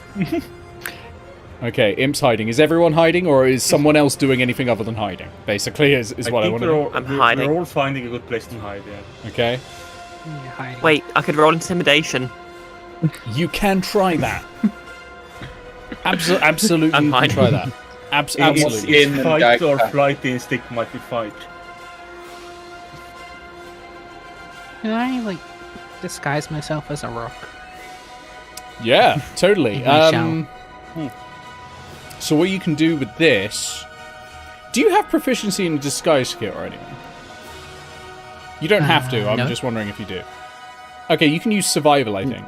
I mean, this counts as survival skills. Like, this is like Survival. making a hide and stuff like that. It's skills that are equivalent to that, isn't it? Like when you're tracking a deer or something like that, or when you're trying to look at birds. I don't know what bird watchers do. They look at them.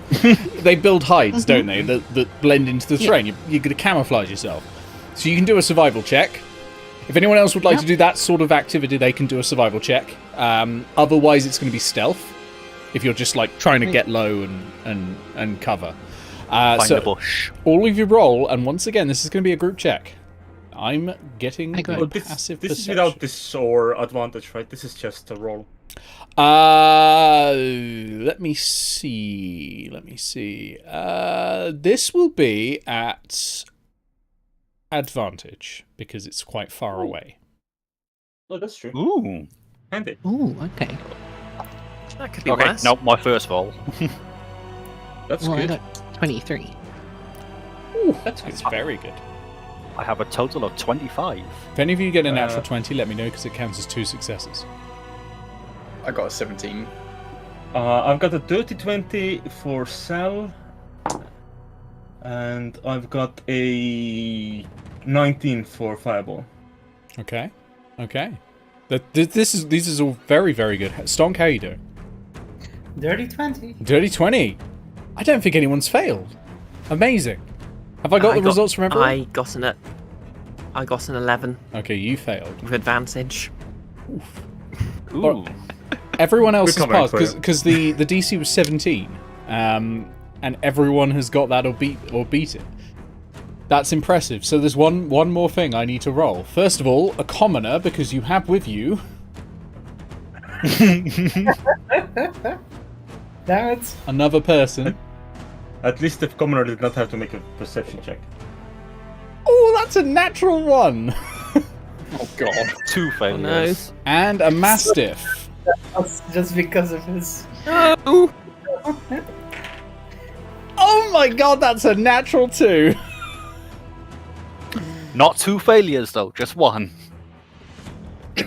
Woo. So, how many successes versus how many failures was this now? So there's 4 one, failures and...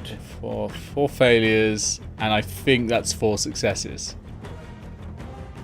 So we break even. We break Are even. you So sure? I think so. Hang on, there's 6 of you, There right? should be 9 of us total. 5 With the cat, successes. the dog, Six and with the cat. the Harley. Quite right. So there's 9 of you, so it's 4 failures, 5 successes. That's lucky. Good. Yay. Okay, the Very dragon. close. The dragon comes over. Okay, who's got the mastiff? Who wants to volunteer as being the one controlling the dog? Who is the best at If it's none of you, you'll have a very bad time. I'll say that. I'll take it. If it was anywhere nearby to me, and it looked like it was gonna ruin things, then Okay. As the dragon approaches, dragons have something called dragon fear. I need you to make an animal handling check to stop the mastiff, like, whelping in fear as a dragon passes over him. I was almost going to, like, make a joke that, Stonk, you'd have to do the same for your commoner, but no. I think you're okay. if I fail this The dog barks. before I roll it, yeah, we know this. Can we say I just let go of it and let it run? Sure. Excellent. I rolled a 14. 14. All right, I'm going to hang on because Dragon Fear is against their save. I've just got to get that back up. It's going to fail. A 14 is going to against a dragon. Against a young you might be dragon. surprised. You might be surprised. Oh, you lucky pieces of shit! The DC is 14. God damn it! That's a pass. You I'm succeed. not nice about it though. I like hold it really tightly, like around the muzzle, just to keep it from.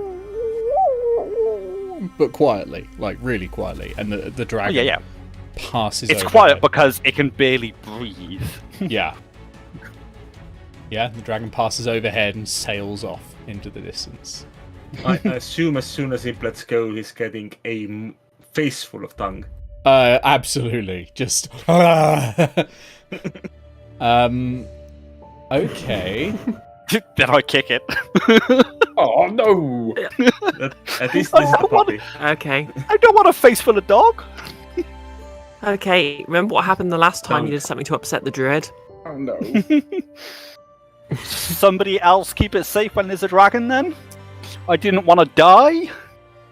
You gain 1,200 Well, you didn't have to experience kick it. points. No way! Oh boy! How much? That's What? split That's between split all of between you. us. That's split between all of you. So divide that by 6. It's not split between the dog and the 1,200. commoner. The commoner's not about to Sorry. level up. That's 200 200 each. 200 each. Yep. Damn. Sweet. This was a CR8 creature. If it had spun around and attacked you, you'd have all died. So when there is Yay. high risk, I mean, there's high yeah. reward. I might not have. I'd have cast expeditious retreat and run. Yeah, it's got a movement speed of 60 feet. A fly speed of 80 feet. It mean- would have got you. If it was eating everyone else, I might have had a couple of rounds. Like I'd have turned into. if you'd killed this was 3,900 experience points. Like if that's, we'd killed it, you'd killed it. Yeah, it had 136 hit points. If you had killed it, you would have gotten nearly half the money you need to build your inn. Yeah. Assuming everyone else died. So already that is enough for a 1 into level up. I'm pretty sure. Let me double check that. You might be 100 off. No, Yeah, I think I'm 95 away. 95 away. Okay, so that's pretty close now. It is. So yeah, that's where you encountered a dragon flyby. The first, I think, of many. No doubt. Aegis is having heart palpitations. We get back to Airedale and it's been razed to the ground. No, it's a green These are dragon. level 3 quests. They don't have fire. They don't have fire breath. It's been poisoned to death. The fish Oh, stocks. The fish stocks are gone. No! At least it wasn't the dragon behind the winery being destroyed. You could, yeah. Yep. Winery's fine. Dragon sleeping off the hangover. But you made it through, and now you can move on to your next place. So I move on again, and presumably you're going one to the east and subtract another 3 tokens. Yes. And I'll roll hopefully a less deadly event. I mean, that didn't kill us, so we're technically okay. And it almost made you stronger. What? I mean, it sort of already did. It put us a fairer way away towards the next level. Okay. You find a set of standing stones, right? They're jutting out of the ground. They look very Neolithic sort of style. You know, they're carved intricately. And they're on the top of a small hill. You're not in like hilly hills. It's just a sort of small rise. And they look like they've been there forever. Would a druid know anything about them?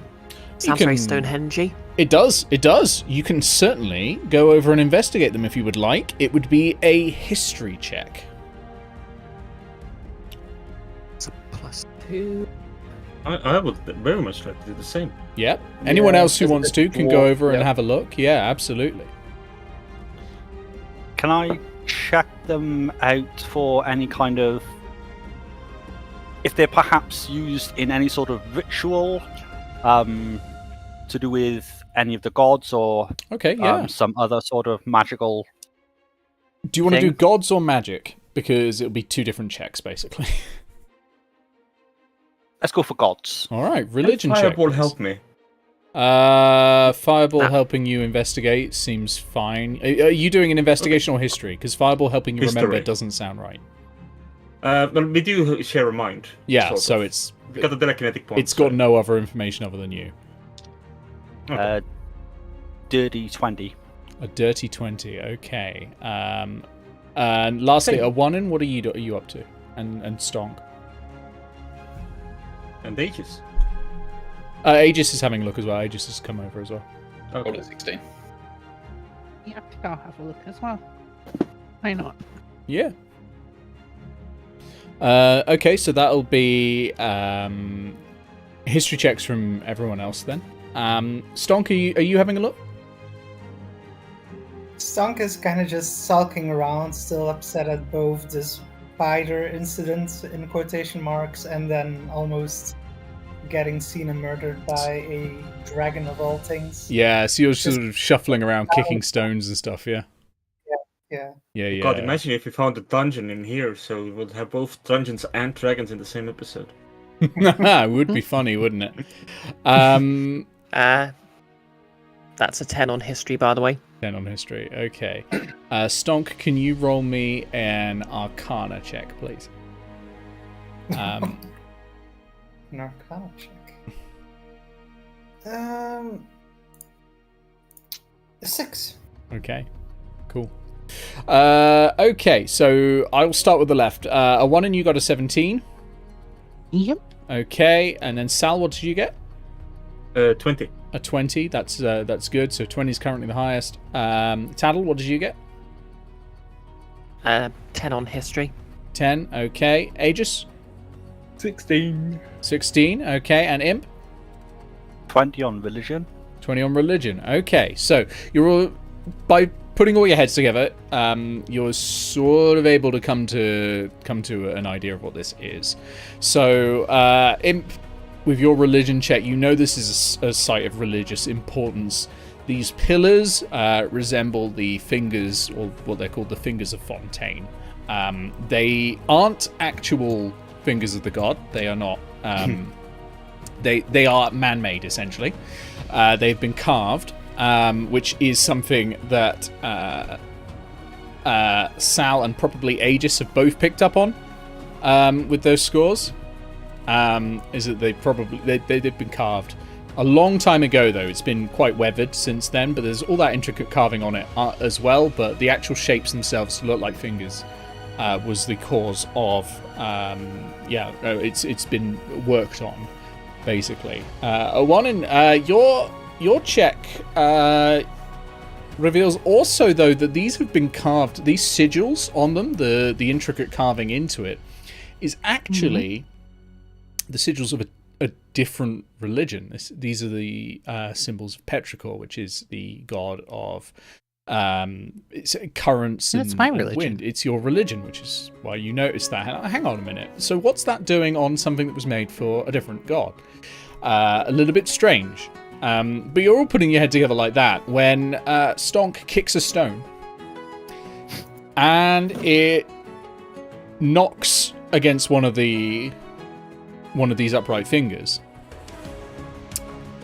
and then vanishes.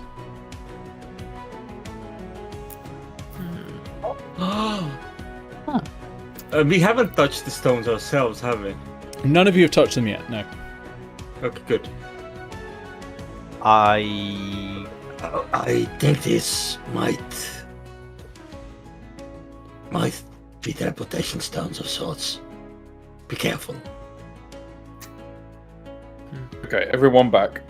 Can I ritual cast Detect Magic again? Absolutely. Yeah, you can take 10 minutes to do this. Sal will do the While- same, because why not?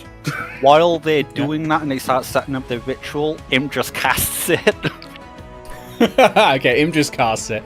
While they're taking 10 minutes to set up this ritual, you're like, oh yeah, this is very, very clearly whatever magic school is associated with teleportation. Hang on.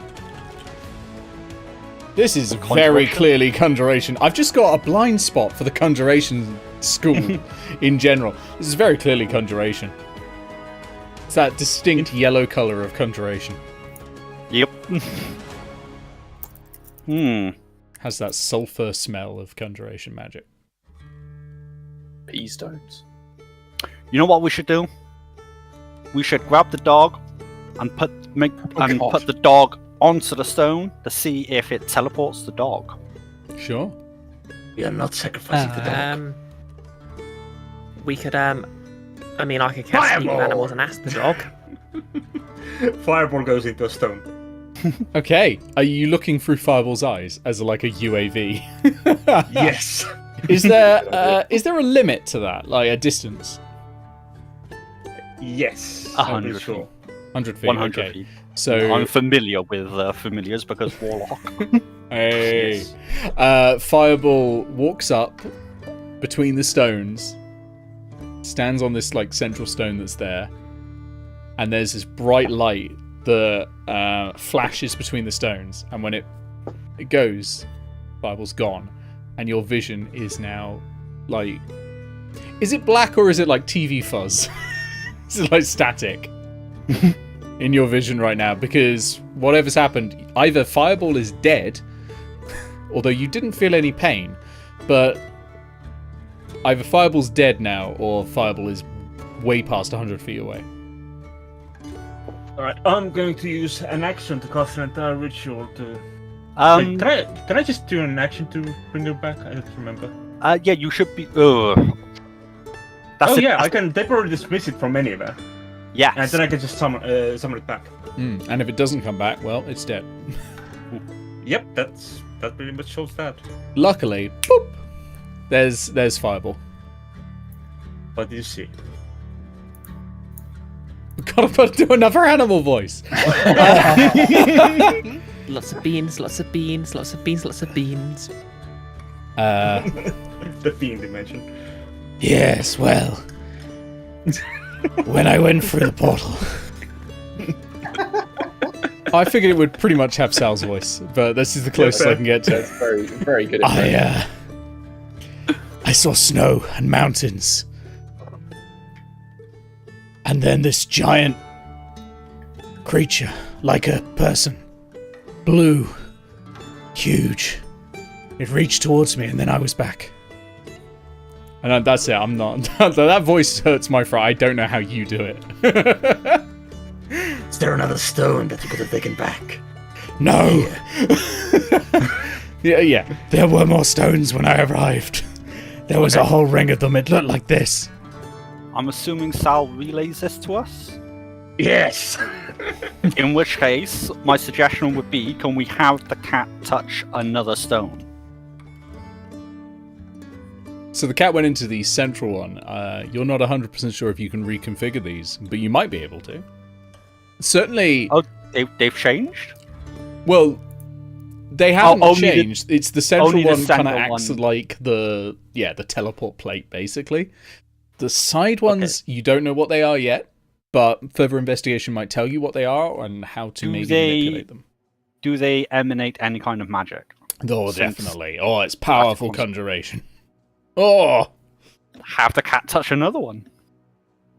I mean, the cat doesn't have to touch the side ones. The cat has to touch the center one.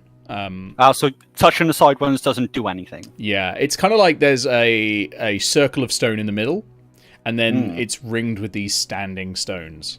I see. I outside, understand. Yeah. Okay. Castle worships Petrichor as part of her, basically because of her druid training. Can she take a closer look at the carvings? Sure, yeah. Make me a religion check. Can I give her advantage on that if she's... No, wait. I'm pissed at her, so I'm just going to flip with the bird and walk away. Okay. That's Yeah, fair. make me... I like to think that- Make me an Arcana check, actually. Because the first thing you're going to get for free, because what you realise is it's written in Druidic, which is a language you have. I'd like to think... Yep. Yeah. I'd actually like to think Imp actually sort of did that in character. Like, went to help and then remembered they're mad at me. Yeah, no, exactly that way. So,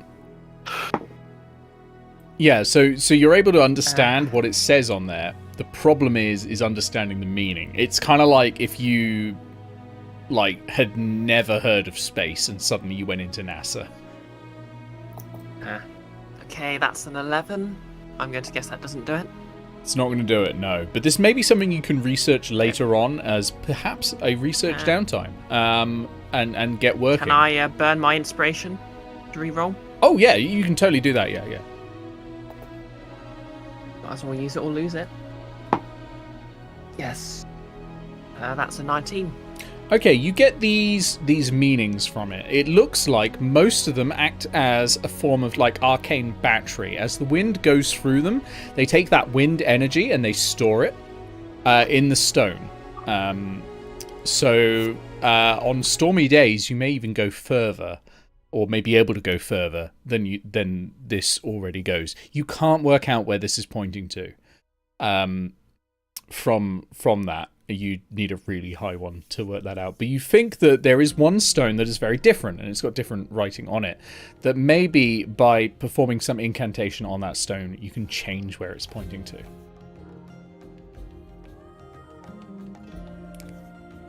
But that's the limit of what you're getting at the moment from looking at it.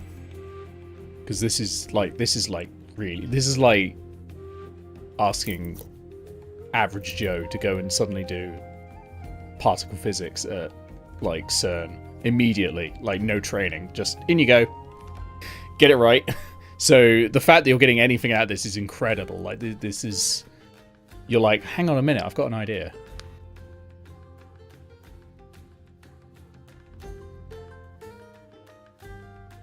Would anyone else like to do anything at the magic stones? Can I make an Arcana roll to see if I can figure out anything from that? Sure. So if Tandle's relaying that information, you can make an Arcana roll. Sure. You're a trained researcher. I'll have Fireball help with an extra pair of eyes to see if I miss anything with my own. Sure. And I'm gonna, as an action, cast a ritual of detect magic myself to better see the flow. Can you cast rituals as actions? Is that that's your special thing, isn't it? Yeah. I'm a scribe, yeah. Yeah. Never mind. Ignore me. That does only come back on a long rest, though. So fair enough. That is going to be a 21. 21. Okay. So with the additional info that Tantle's given you, and you're having a look at it, this is a teleportation circle. It is an unusual one. Most of them are much more technical. There's three types of magic, right? There's obviously the schools of magic. There's three types. There's the magic of the gods. There's the magic of the weave, the magic that's everywhere, and there is a raw magic, right? The magic you're used to is kind of like the strings of a violin. You pull them apart and you twist them, and you can make changes to the world around you by doing that. Raw magic is untamed, it's wild, it's what druids use. You think this is a druidic attempt at making a teleportation circle?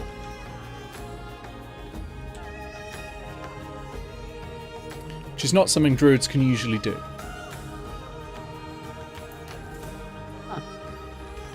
Fascinating. Yes, quite. Look, everyone.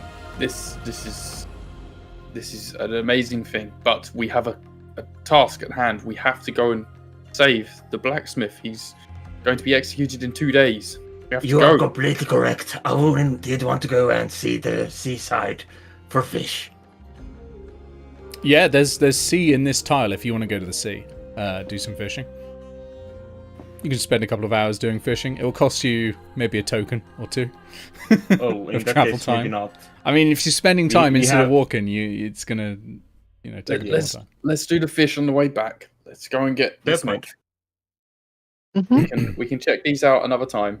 Amazing stones. Let's go to the town. Okay. So, which tile are you moving into next? You're going along the cliff edge? by going due east, or are you going southeast over the open plains? Cliff Edge doesn't cost any more. Push anyone off the cliff. I am aware that we were planning on continuing by the seaside, just because it's easier to follow the shoreline.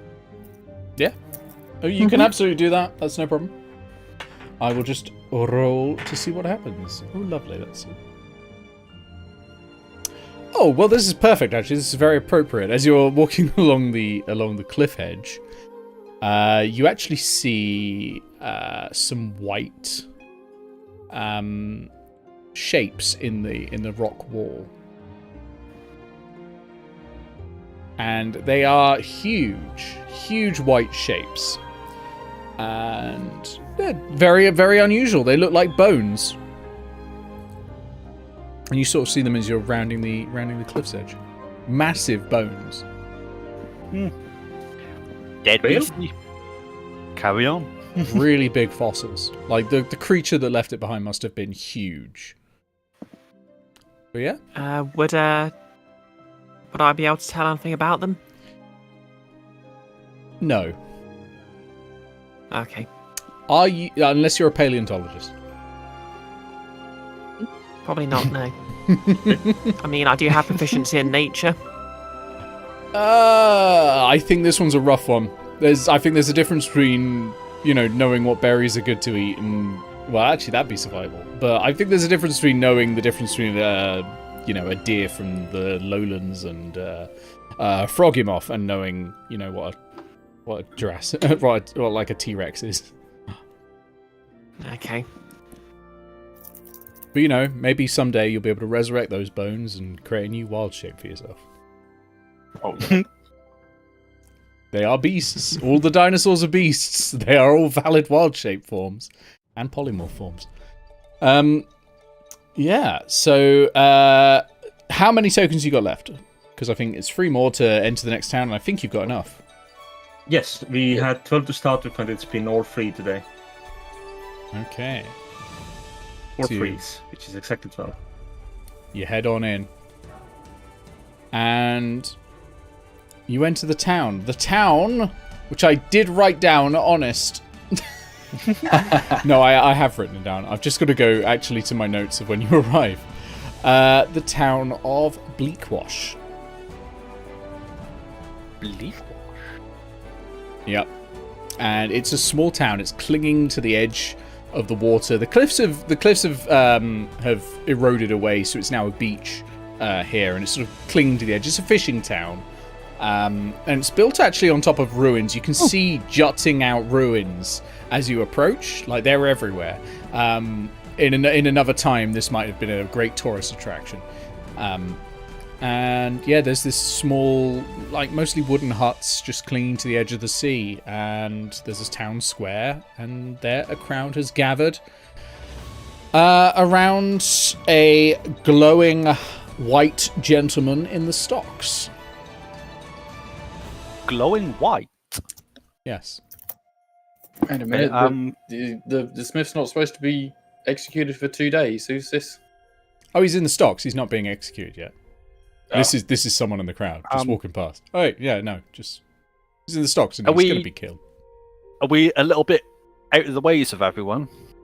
Yeah, you're hanging back at the moment, but you can approach or be as close or as far away as you want. Before I get into the view of like the general public, I'd like to just recast detect magic just to have that up. Sure. Glowing white. There's no magic coming off the I'd person. like to. Can I ritual cast speak with animals? So I've got that up.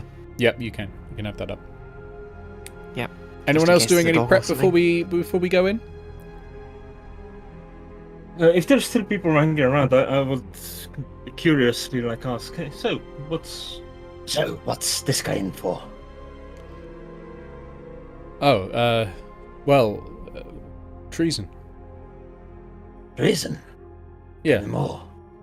Well, he was given orders. He disobeyed the orders, and that's it. Like, you're not from around here, are you? Otherwise, you'd know. What do you mean? Well, you'd know. You'd know what the orders are. It's tradition, you know. You got to. You got to do it. We all say yes. You have to appease, you know, and you know, we all sign up to it. We all know what we're signing up to. You got to do it. But he's not, and now he's in the stocks. You want a rotten fruit or something to throw at him? I've brought some tomatoes. It's like a. I'm good. I'm just I'm an investigator from out of town. I was just curious about this particular one. From out of town. We don't like people from out of town. No one does. Well, you can come in, do some shopping maybe, but don't get in the way. Oh, yes. Do you happen to have a cartographer's shop somewhere? I would like some tools. We got fishing maps. I'm more interested in the making of maps than buying maps themselves. We just have someone who does fishing maps, I'm afraid. I mean, if you're interested in a fishing forecast, I can get you one of those. We can tell you where the rocks are in the waters. Tell you how to get to the Northern Island, but I won't in. Oh yeah, You might like this you're information. absolutely you're all in earshot of this. If anyone wants to, Hello, fishing maps. Hello. yeah. Points to this old shack that's just over by the water and says, "Yeah, just over there." They won't. Off I They're go. not pricey. Okay, so I'll handle your shopping probably because I think this is going to be the end of the session because there's a little bit more than I expected left. So we'll handle the shopping like between sessions, but totally you can buy fishing gear and fishing maps. There are no cartography supplies, unfortunately, because that involves things like compasses, which are a bit more expensive than what this place has. This place just has misery. Seems so, yeah. And a cult. They've got a bit of a cult thing going on here. Has that vibe, doesn't it? And yeah, the blacksmith is there and the stocks glowing. But not emanating magic. No. Is he looking around? Is he? His like, head is doing kind of anything? down. He's mainly trying to avoid all of the like tomatoes that are being thrown at him. What race is he? Well, I mean that explains why he's glowing. He's Asimar, Mm-hmm. an angel's child. He's not going to lighten up then. Yeah. So you found Siren, the blacksmith, issue of Gideon. Did you say Siren? Siren, Syran. He's gonna die tomorrow. We should have 2 days, though, shouldn't we? He's gonna die in 2 days. I'm not gonna try. My suggestion to us would be that we find an inn or something, somewhere we can stay for today and tomorrow. Yeah, there's an because inn. It There's- is late. Yeah. It's kind of like an inn/barracks thing, so Yep. you're not going to get individual rooms. It's going to be like each of you just gets a bed in there, but they'll offer those, and they'll offer that for 1 silver piece a night. So it's just a silver piece for each of you. And they sell, food and drink and all that. You can get wine, you can get ale. Yep. You can get fish. There's a lot of fish. Eel pie. And a few other A long things. rest. Question: And yes, you can have a Can I try and secretly cast purify food and water on the rotten tomatoes to at least make them a bit nice to have What thrown are the at you? components for purify food and water? They are. Wait, that's irrelevant. I've got a staff as a focus. It is relevant because it might be somatic or verbal. All right, yeah. Verbal and somatic. So you can't do it quietly, because verbal means you're doing a forceful incantation. Does it have a range? So maybe she can do it. Yeah, 10 feet. That's not going to be enough. That's not enough. Yeah.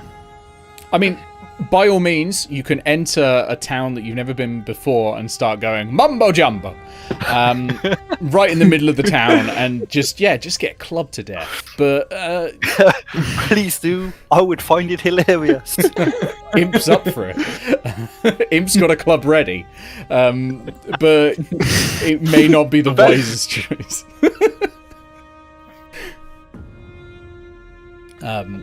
So. Yeah, you've got. I'll say we've got a little bit of time. You've got some access to the crowd, to people in the tavern. You can talk to those people if you want to learn any more information.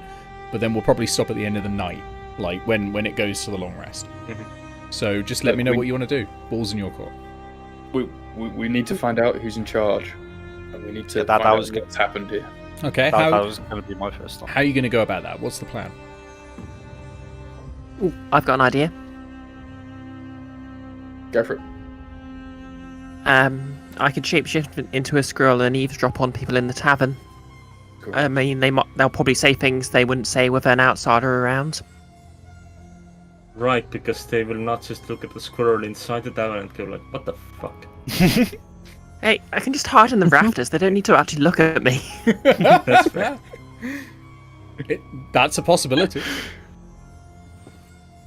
Yeah, no, I'll enter loudly. I don't mind having eyes on me.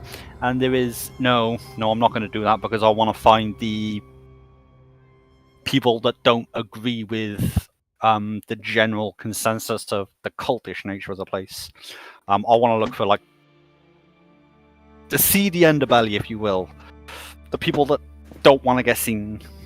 I was there. I just got block a sex bot. There we go. I forgot Excuse you, my name's Erin. Wow. Hello. Yeah. So if somebody find out who's in charge, one of us looks for the less than honest folk because they're always there. Is there anyone else we want to know?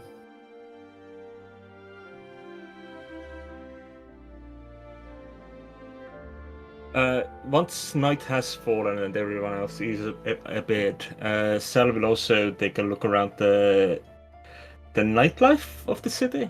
Okay. By which I mean see if anyone is guarding the stocks during the nighttime, and how many are guarding the stocks during the nighttime. Okay. What about you, Stonk?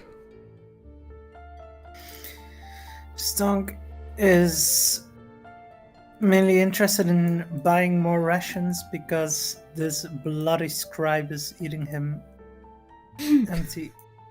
He's writing that as well. Sure, fair enough. There is probably the best place is probably the tackle store, so you can probably go with a 1 in, and we'll do a little bit of roleplay in there in a sec. Let's start with this ploy of Tattle turning into a squirrel. Which I do out of sight, obviously. Oh, obviously, you do it in... Where are you doing it? Toilet? I know. I just sort of do a sort of Superman thing and, well, they wouldn't have a phone booth. Oddly enough, no. You could do it in your room, leave the room door slightly open and go from there. I mean, it's a... Well, in the barracks area. Yeah, there are definitely going to be other people in there. Barracks is like 10 people. Yeah, but I guess I could just find an empty alley and wild shape in there. Okay, let me see if any dogs attack you. Nope. Oh, come on. You good? Hey, you turn into a small furry creature. The dogs are going to go for you, like the cult. Not your own dog, the cult dogs. Oh, what we could Yeah. have done What actually. about the cats? Yeah. Oh yeah, Well, let me they're roll for really them gone as around, well. I could We could have had someone go with Mastiff, with Vintage. Oh, yeah, Go for a cats. walk and just return with, go to the walk with Tattle and someone else, and return without Tattle. I'm now rolling for the owls. No, you're good. He's sending me your DMs about this. Like, there's an entire table of, and it's just lists the way Tassel dies horribly. I've just sent Pixel a message like you've got to turn up. You've got to give. You've got to eat. Tattle alive. Just this owlin was flying over, and yeah. Okay, so yeah, you turn into a squirrel, and you infiltrate back into the inn. Roll me a stealth check, please. And now, while you're rolling that, we're going to go over to the bait shop, where Awunin and Stonk have gone because it appears to be the only place to buy food. And you walk in, and there is I'm going to say a dragonborn shopkeeper, and he looks you over and goes, "What's biting?"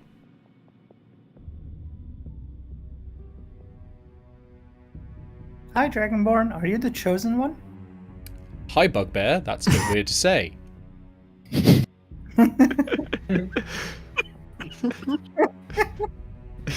Wow. Like, just starting off on a racial foot, are we? Okay. Price has gone up. Out of curiosity, is this a green dragonborn? It's not a green dragonborn, no. It is Okay, so probably not related. I'm going to say blue dragonborn. Oh, blends in with the water. Making a Skyrim joke. I know. I'm kidding. They're not offended. It's fine. What can I get you? You need maps, tackle? I got some fish, eels. Food. Where are the good fishing spots? Let me see those maps. Starts rolling out sheaves of paper and says, "I've got some dried fish over there, smoked, dried, all sorts really." Just in the corner. Help yourself. So you can buy them for the cost of rations, which we'll handle this after the session. We'll handle this between sessions. The payments and all that. But starts getting out loads of maps. It's like, all right, so you're going to want to be careful about this area, and points out an area that's got a load of rocks. Like, first of all, the fish don't go there. Second of all, occasionally there is like a landslide that goes on under the water that causes like just this weird undertow that pulls you down. You don't want to go near that. But over here though, loads of fish, really loads of fish. It's quite near the engine, so it's just generally like really well stocked with fish. What's the engine? And he looks at you and goes, "You're not from around here, are you?" No, just going where the fish are.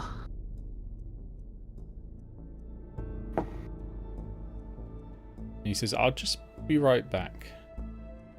He heads out to the back of the shop. And you overhear him say, in a low voice, "The outsider's asking about the engine. Wonder if any of them are virgins." And he comes back and says, Chance. "Can you... This is going to sound forward, but are you... how we say unsullied? You ever done it?" Sounds like I do it every night, baby. Bow, chicka, wow, wow. Okay, you're no luck. But you? Owen's pretty confused by this. Doesn't know what's happening, despite being 150. And he's like, okay, this could work. Like what? You wanted to know about the engine, right? Yes. Only because you mentioned it. That's where the fish are. Come with me. I'll show you. You stay there, though, and he points to Stomp. You just stay there, and says, "Come with me. Come with me." This is my emotional support, Stonk. I don't No, think it's fine. It's fine. Odin should go anywhere without me. I don't think so. All right. I really think I should bring Stonk. Okay. Yeah. I understand. I'm gonna have to ask someone else if that's okay. You know, because we'd normally be only expecting just, you know, the guest, you know. And he slinks out the back, and you hear one of them's a candidate, the other one needs to be killed, and that's where we're gonna stop. We're gonna have to go to tattle on the bar in a bit. Oh no, you know what? There's one more bit. There's a juicy bit. We're gonna do that with tattle in the bar. Yeah. I think because it's just gonna shed a little bit of context, maybe. And so, what you're up there? What's your stealth score? 24. 24. That's great. You're not going to be spotted. These are commoners. You're up there in the rafters, and you hear.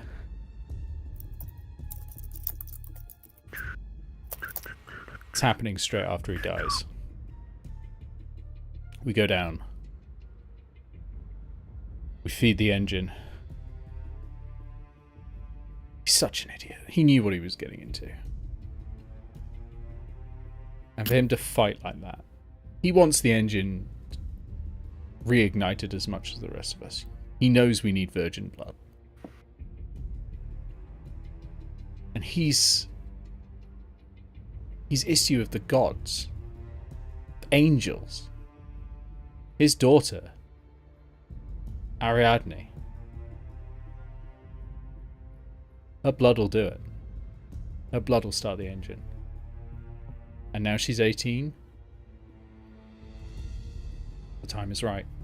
The prophecy will be fulfilled. And we cut there. That was fun. Don't like this town. Wasn't expecting this. Yeah, I wasn't expecting this to go full shadow over Innsmouth. Yeah, We're so just gonna heist a Smith. yeah. So what is simultaneously happening is basically what we will do next session is we are going to immediately start with a fight in the bait shop, as they are basically attempting under the assumption that a one-in might make a valid sacrifice as well. Basically, they think, as much blood as possible we'll get this done. They're going to try and take you away, but Stonk is there to stop them, and you're obviously there with your fishing rod, so you're probably going to be able to take a few down as well. And meanwhile, in the inn, sinister things are happening. Is the inn not visibly quite old? Yeah, but that doesn't mean anything. Is this before or after Sure. a long rest? Turtles are just wrinkly naturally. Like, Out of curiosity, also, how long do Aasimar live? let me have a look. I'm asking because, as far as I was concerned, I thought this blacksmith was supposed to be Aegis's old mentor. Azamar can live up to 400 years old. Excellent. That tracks. Is But this he's got an fight 18-year-old daughter. God. That's like a toddler, isn't it, for someone who lives to 400? They mature at the same rate as humans. Oh, right, yeah, they are not like elves or anything like that. Is this fight gonna Yeah. be before or after a long rest? It's going to be before a long rest, unfortunately. Well, But I think you've probably got enough powers to, you've still got spells, you've Six still got of us stuff will like be that. fine. You're going to be fine. It's two of you. And it's commoners. Yeah, they're commoners. What's the worst that can happen? It's not like I'm going to put 50 against you. Yeah. Not yet. Yeah. Not like they can turn out to be warlocks or anything. Yeah, no. It is good to know, though, that what we were hoping for, but what some were hoping for a trade relationship with, may end up being sacked. Oopsie. On the plus side, you can burn this town down with impunity. Mhm. So happy! But we save the maps first. Yes. Yeah. But yeah, I'm going to stop there. So I'm going to go do the bye-bye screen and all that, and I don't think I need to hand out any extra XP, actually. Oh, a little bit, actually, so I'll hand that out in a sec after I've done that. But thank you all for playing. You're all wonderful. And I'll speak to you in a second. Thanks, Nick. Good session. Thanks. Good night. All right, everybody, let us go. I almost hit end stream there. Let's go. There we go. To the outro. Thank you all for watching.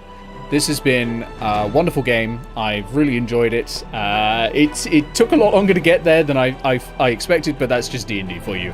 I don't ever know how timing works, and I don't think I ever will. A huge thank you to all of my players, from the top, Supertalia DX, Andres Indoral, Summer, Bisected Brioche, Ben Newman, and Enfys Brank for playing. They've been wonderful.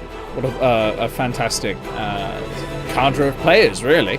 And thank you also to the wonderful people who have supported me financially. Their names are appearing here on the top left. If you would like to be one of those people and support streams like this, you can do so at ko-fi.com/HisCursedness.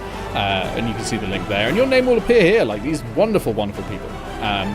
Because this is YouTube and I'm still not used to it, there will be no raid, but I hope you all have a wonderful evening and a wonderful week. Do come back tomorrow, where Bree will be running a Halloween one-shot D&D. I'll be playing a wonderful bard, and it'll also be Enfys and Andres, and it's going to be just fantastic. I'll see you all soon.